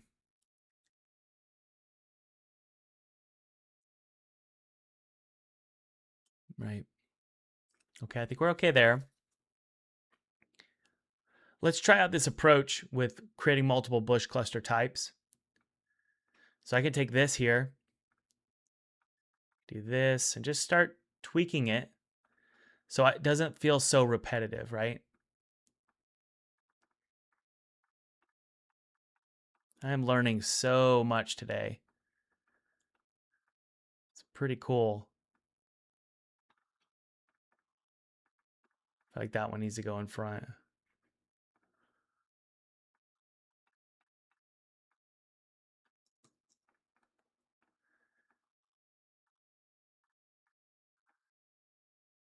Okay, so this is going to be called Bush Cluster 2. And I'm fine with it just being a prefab variant. And then I can just do this. We set it to +1. Put one here, put one there.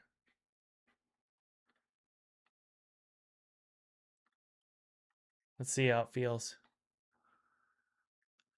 So that's weird. I don't know why that's happening. That's really frustrating. Why would that be happening? Getting some Z fighting as well. I think it's because they're using that blur filter. I'm not quite sure, honestly. Yeah, I think it might have to do with the, I don't know, guys. That's kind of a weird thing. Getting some Z fighting there as well.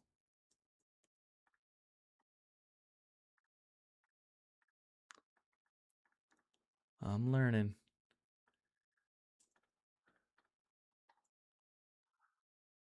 That top one right there is bothering me. There we go. I'm going to apply all. There we go. Okay. Okay.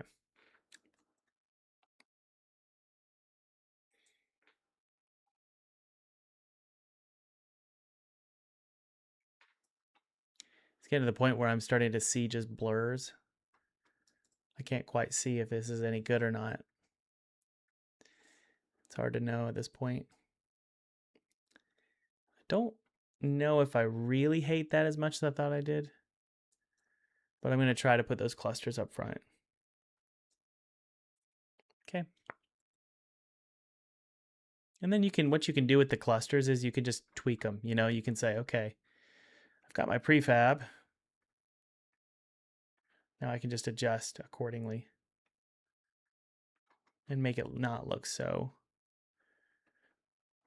repetitive. You can flip them. Right, you can do that.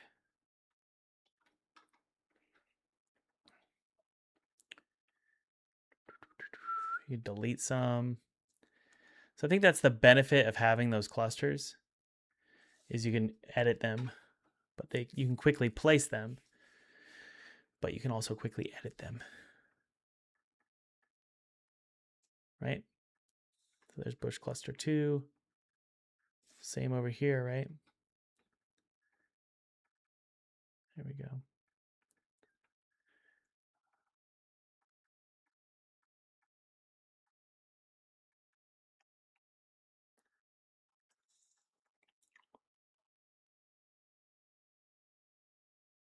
Having a rigged character makes the jumping feel weird. Well, yeah. We're not even on the character yet. I'm going to remove, let's see here.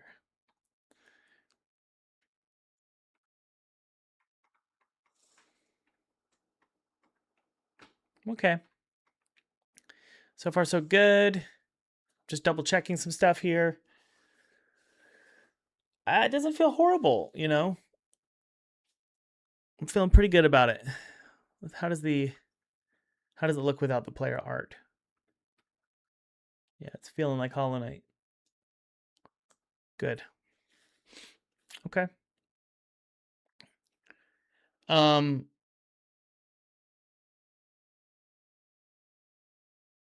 Let's get rid of the shading on this. This bush cluster might be great, and all I need is just no shading. You know? No, it's baked in. It's baked in. So why don't we do this? I'm going to do something crazy here. I'm going to take this bush cluster here, and I'm just going to try really quick. I'm going to put it inside of this one. And I'm just going to see what happens here. I'm going to disable the sprite render. I just want to see what it looks like. Okay, so that's what it looks like. What is that? Why did it do that? What is that thing? Let's see how the foreground looks. Yeah, the foreground looks better. Yep.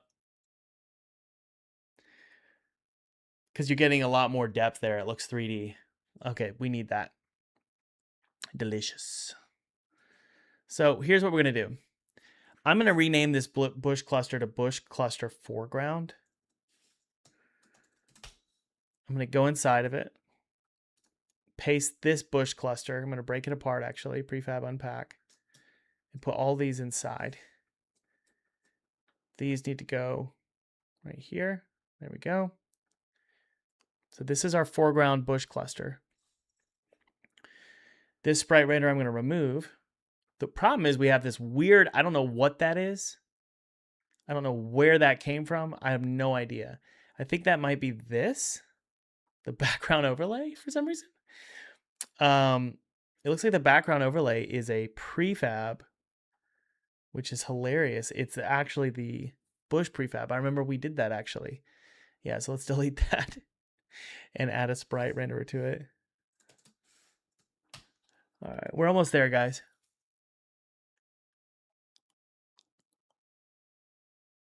What was it?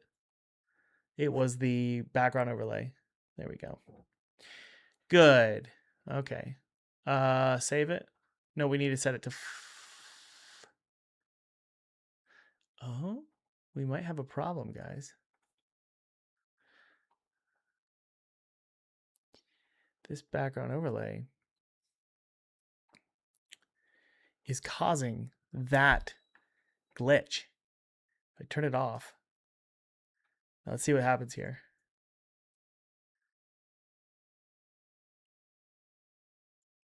Yeah, that's looking better already. Okay.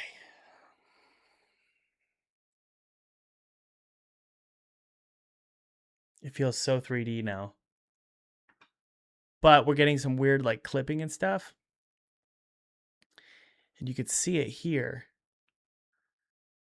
Okay, that's good. All right, so we were looking at it backwards. So if we look at it forwards, we're fine. It's just we're getting some weird Z fighting on certain spots. And I wonder what that is. don't love that. I might need to adjust the shader. Ah, yes, I think I know what's going on here, guys. I've got it. I've figured it out. If we go to our sprite, yes, okay. So the background overlay is causing problems. And the reason why is because this right here, the alpha cutoff, there it is. Okay, we need to set it to 0.5. Thank you, Lord, we figured it out. Okay, I was getting really worried. Okay, good. So why is it that, okay, let's think this through. These all need to be darker than each other. Some of them are clipping. That one, that one. That one I feel like needs to be darker. If we just tweak this, this singular prefab, it kind of solves all of our prefabs for us. That's why I like having this as one prefab. Because I can go in and clean it. If there's parts of it that just aren't working for me, I can just clean it really quick and then they should fix themselves. I don't know what's going on here though. So they're interacting with each other like this. And my theory is if we just set them all to white, it's at least better than the alternative. Yeah, okay. So we need the shader to go darker the closer we get.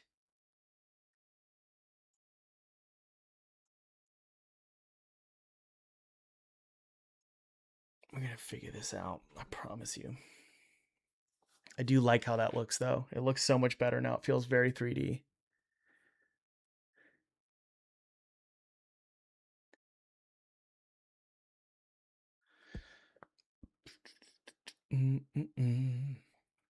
Yep, the foreground ones and the background ones need to just have clean white.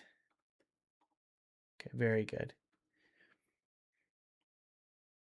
I just want them to get darker when they get closer. Are they lit?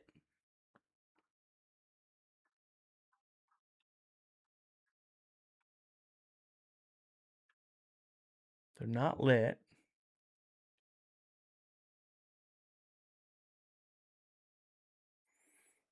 So I think all we could do, bare minimum, is for each, and I'm figuring out the process here, guys. I'm trying to get it down to a science so that I can replicate it. Okay,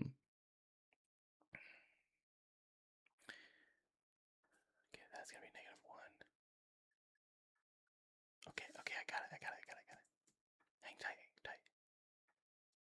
I have to think this through.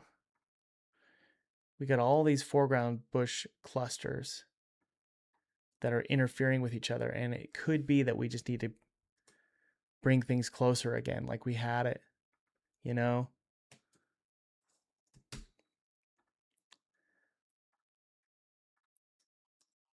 Like this.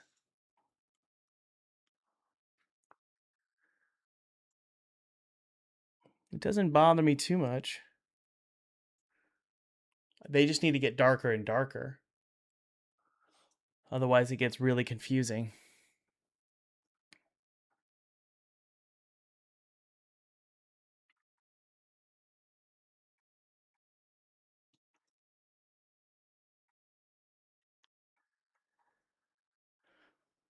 Okay. Almost there.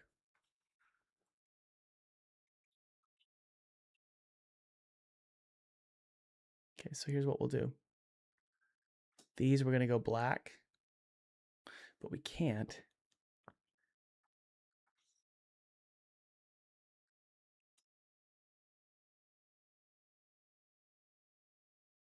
Okay.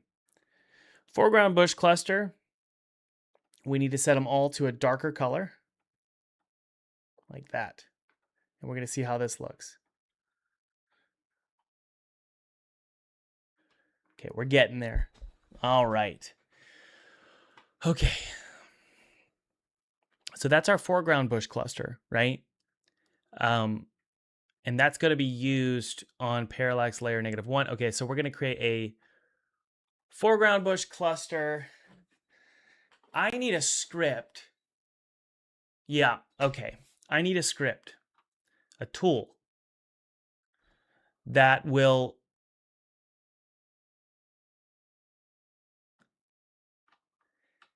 in editor mode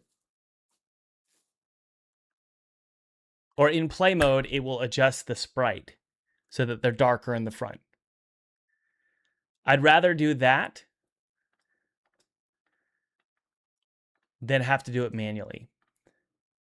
So I'm going to need a script that will change those to be darker depending on if the z-axis starts to go if the z-axis starts to go negative, it needs to change any sprite to a darker value. Okay. So let's create a script that will do that on start. So let's go to our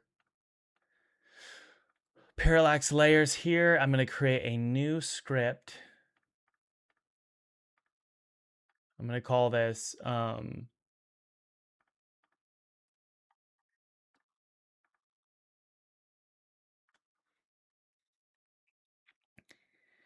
Z parallax layer tinter. For some reason I didn't get the script that I thought I would. There we go. Parallax layer tinter.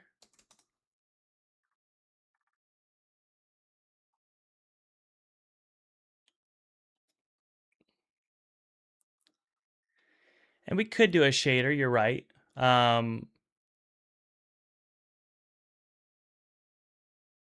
could ask Grok, or not Grok, Claude, to do that.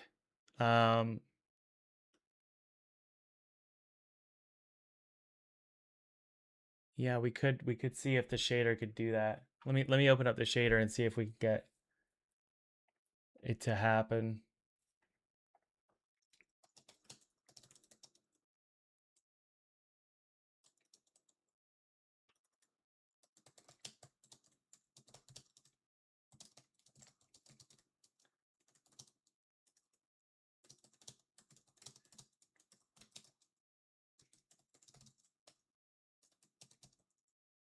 So a value of z is -2 or -3. Yeah, let's do -2 should be black. Let's see if it works. I doubt it, but we'll see.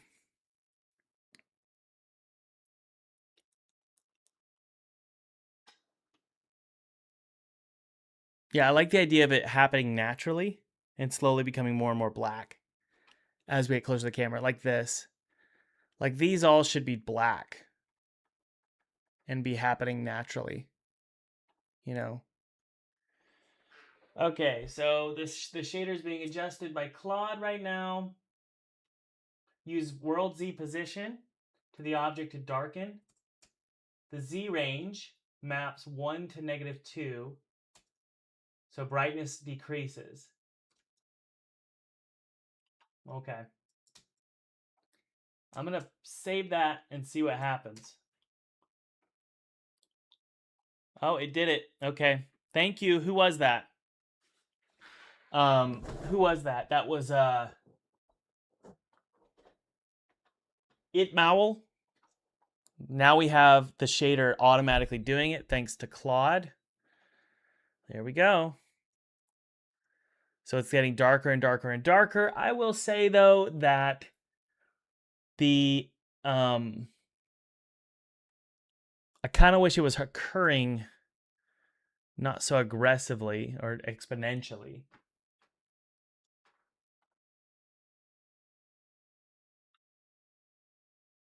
But I don't mind that. Let's see here.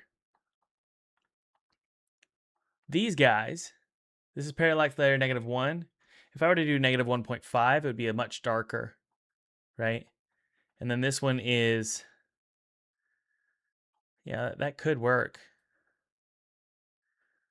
Yeah, I actually kind of like that. So see how it's happening naturally now, guys? And that's just because of a quick shader tweak from Claude. And that looks pretty good. And then we can have another layer right there. Okay, guys, we're almost there. This was definitely worth the time. So I'm gonna actually put this. I know, I'm rambling. I just have to be thinking here. I'm gonna put these here and zero out there. What? That's -2. Okay. Then these are gonna be -2,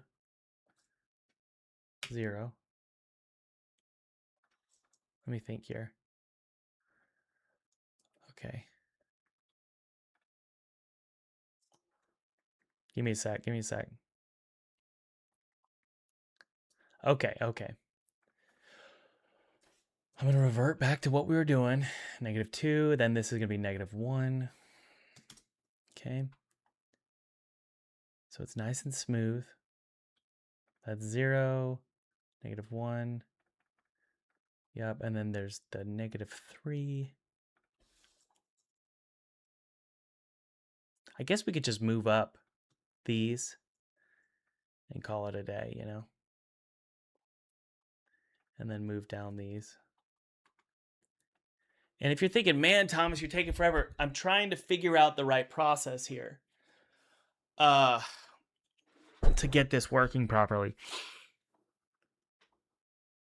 I mean, you can imagine what would happen if we stretched it like this. You'd get a nice even distribution, right? Actually, it looks really good. So instead of stretching it like that, what we're going to do is do it like this. This is the benefit of having the shader handle the darkness values. So basically all the shader is doing is it's saying, okay, hey, dude, if the moment our Z starts getting negative, we're going to start going darker. And that's just it's simulating what happens to depth. The further something gets away from the camera, it blends into the fog. And the closer it gets, it can become placed into shadow, right? So that's what we're trying to achieve here.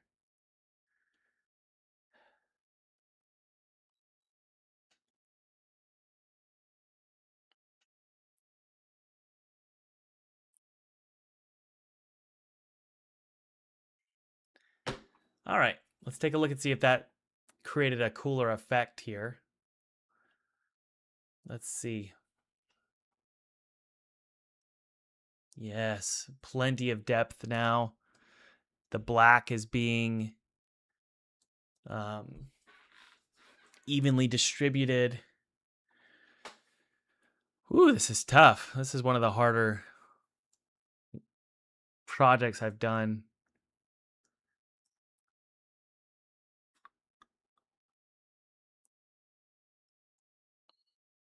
I kind of wish the parallax layer was a little bit more aggressive in scale. What if we could change the camera to do that?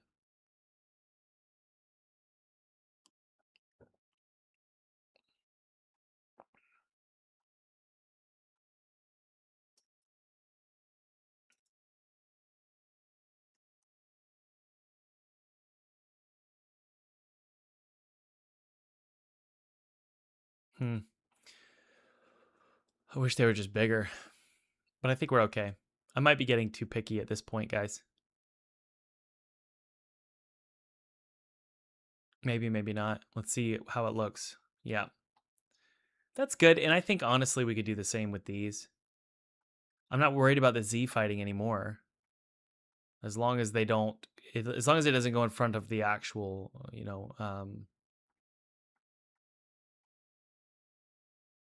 ground, we're okay. I'm gonna push these back And we should be good here. Let's try that. So yeah, you can see now it's very,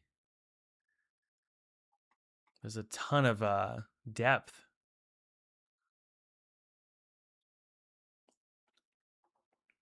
Look at that. Feels really good. Yeah, so what it's trying to do is it's trying to basically look like the light is coming from the player and it's being cast, but not all the way to the foreground elements. That's kind of what the light is trying to do. But what we also need to keep in mind is when things go into the background, they blend into the fog. Okay, now let's go ahead and add this background overlay back. This background overlay might be causing problems with the, for example, this right here. I'm not getting a blur effect anymore, which is driving me crazy. And so I may have to look into that after the stream. Okay, anyway, what are we doing? Oh, yeah. So if I delete the background overlay, what happens? Is that causing issues? No, we're not getting a blur in the background anymore, and I do not know why. But let's go ahead and get our background elements working. So what Hollow Knight does is, I believe because the background is so blurry, they can get away with doing stuff like this. You know?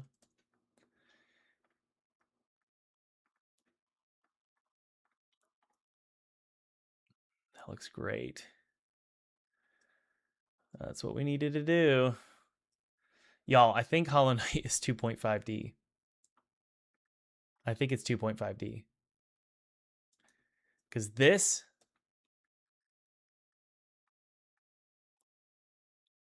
is awesome. It really is effective to see it this way.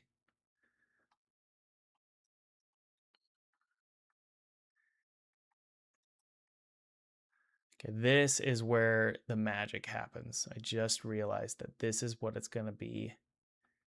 I may just need one background layer where I do all sorts of shenanigans like this. See that? That's where the magic happens. Let's look at our stats here. Yeah, our frame rate is still ridiculously high. Yeah. Now, I don't think it should necessarily become shadowed like that. I think it should just blend into nothingness. But that's awesome. That's awesome.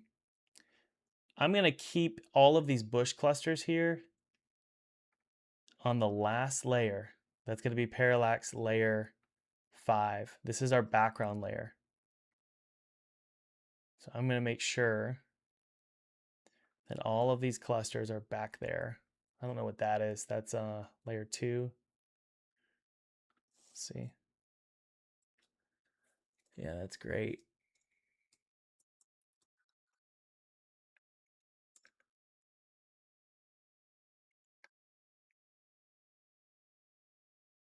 Can you guys hear me? All right, so we have this sort of background, and then we have all these bush clusters here, which I don't know why those are in separate parallax layers. Let's see here. I don't need that one, or no, that's on parallax layer 5. Okay, I see. These all need to be moved to parallax layer 1, I believe.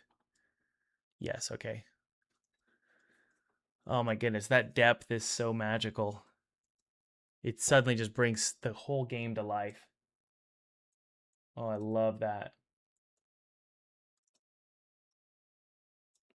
That is so so valuable. We'll set them to 0 though. They need to be at 0Z. There we go. They were moving too much. Okay. Oh my goodness. So valuable. Okay. this one here. I'm so glad I made this prefab because you can create so many cool effects with it. And we'll do a bunch of different ones like this. But you can imagine we can increase the depth here of the fog. So set it to something like 20. There we go. Look at that. Isn't that cool? So you basically create these sort of cones, right? And then we'll make the fog blend in with the, there we go, the sky. There we go. I'm going to take that. That's going to be our color. Let's double check something here. Oh yeah, we need to set it to 20. Yep.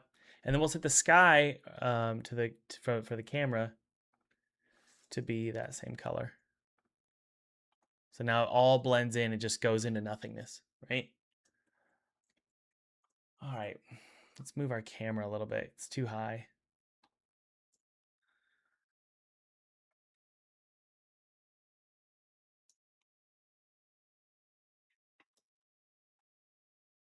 We need to set it to 0 maybe.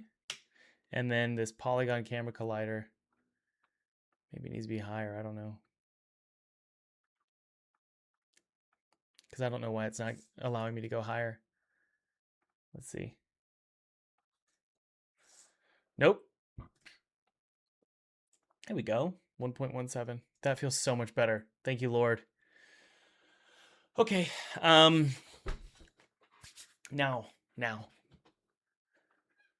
This is such a delicate process. I am really surprised by how delicate this whole thing is.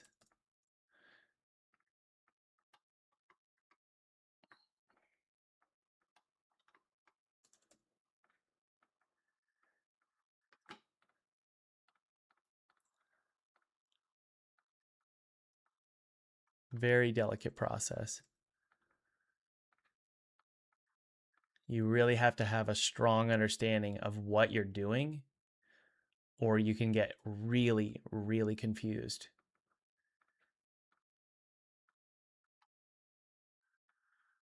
I can't imagine trying to do this without doing it in perspective mode, you know?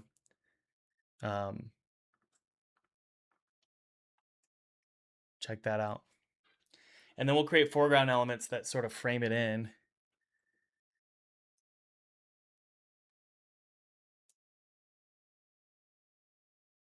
I just wish that would blur, you know? It would look so much better blurred. Bush cluster. And then if I go to my parallax layer -3 and zero it out, it should turn dark. Yeah, there we go. Yeah. Man, that's so cool. Okay. We'll put that on parallax layer -2 here. Just start framing in the foreground. Hopefully it'll work. You always want to figure out visually what you're after. And then you want to backtrack and figure out, okay, how do I do this fast with shaders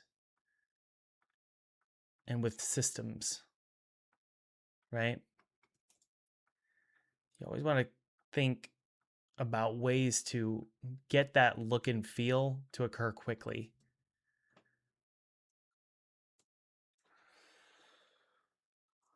Okay. I'm just trying to get a feel for it, guys. I'm not going to keep this.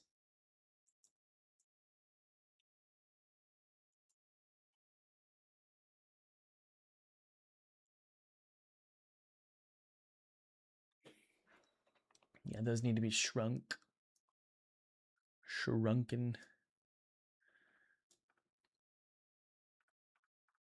All of these. Set the 1111. There we go. Let's see how big they are in. Yeah, that's good. Okay.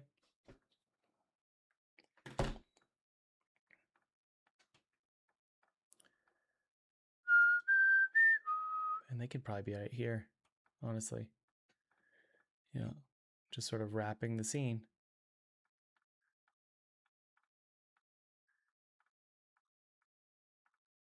Let's see how that looks.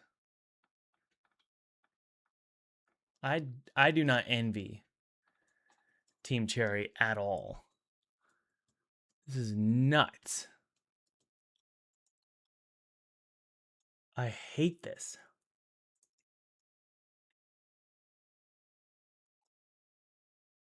This is a wild process.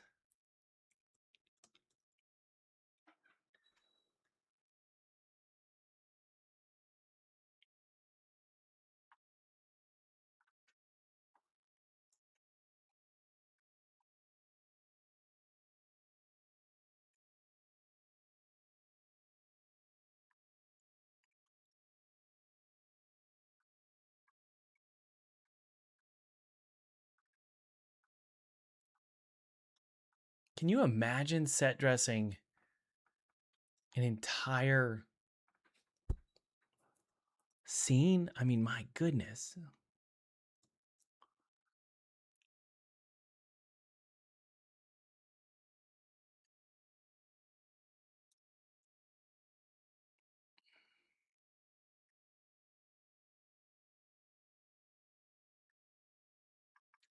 No. Okay. So we're going to take this, paste it again. And then we're going to take all these bush clusters and scale them up a little bit. Then we'll zero out their position. We're not going to do global, we're going to do local. No, center. There we go. Position it like this, rotate it, and then zero out at Z.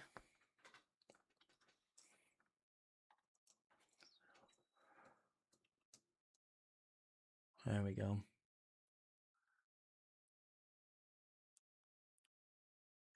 Okay. Now, I really want that background to blur. But let's do the background overlay here, right? We're going to keep it as is because we don't need it to blur. Okay, good. Just like that. And then we also need it to be, I believe, behind the player. There we go. And we're just going to do a single color for now. Set this to white.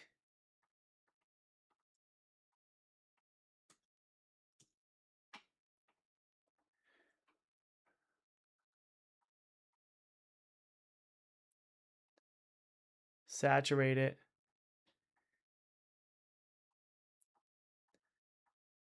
See what happens here.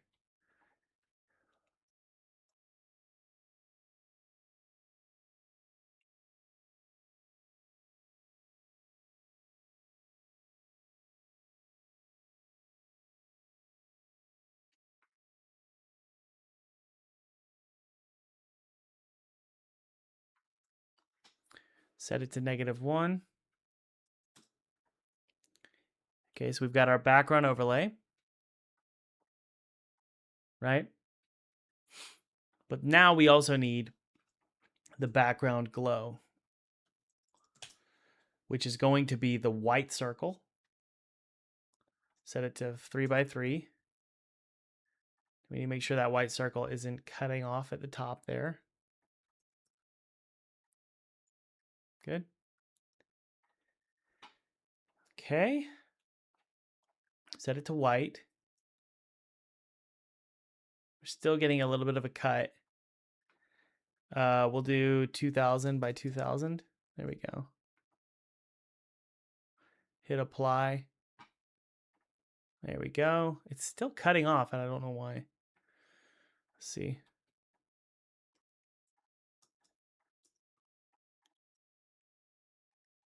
There's our white glow. Apply. It should load. Oh, shoot.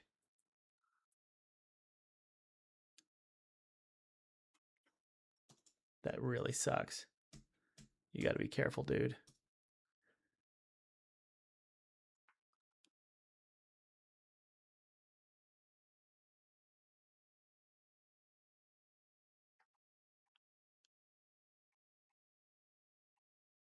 We're in a bug. Revert. Crap.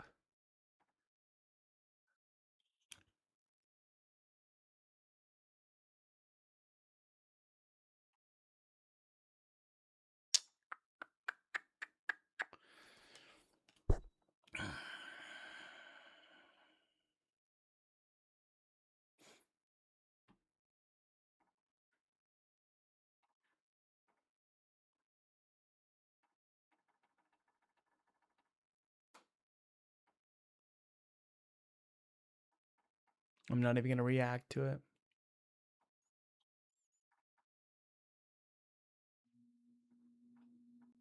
Not even going to react. Just going to pretend that didn't even happen.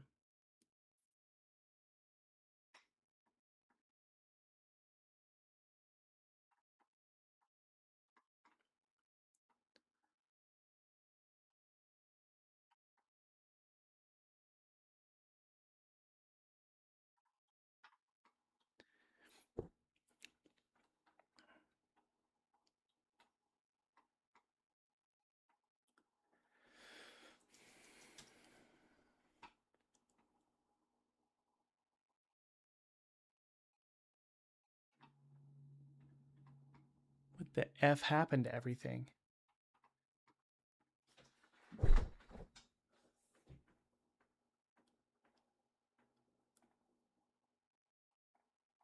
Where did all the sprites go? I'm going to re-import it.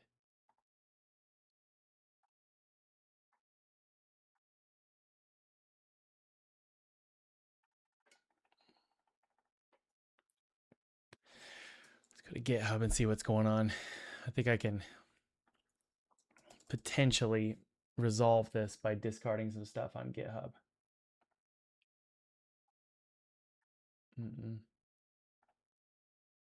Okay.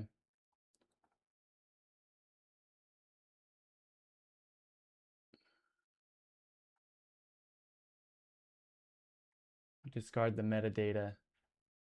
Let it re-import. Okay. There we go. Okay. So we're close. We just have to reassign everything. Which is fine. So we're going to go inside of each one. So rule there, guys, is to be very careful when you have Sprite Editor open and you make it saving. If you're saving stuff to a PSB, you got to be really, really careful. All right, big chunk.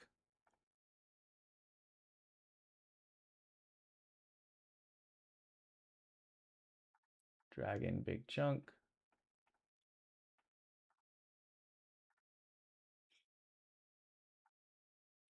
Okay. And we're going to use that big chunk in a minute.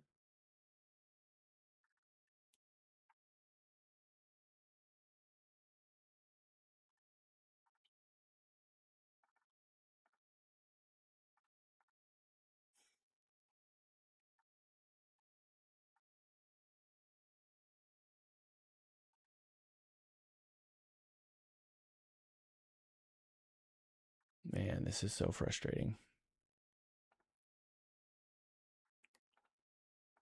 Ah, yes. 500. Okay, so we got an issue here. I believe that's correct. Okay, that's correct. Thank God. Okay, we're good. We're good. Oh man, you got to be so careful with that kind of stuff. Bush shadowed. That's wild.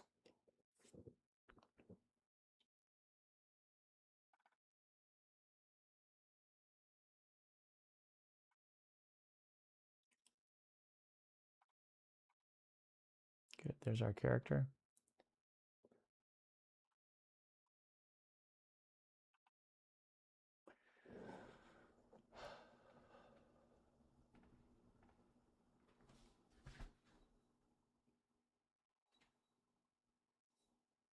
All right, guys, we're going to finish this up tomorrow.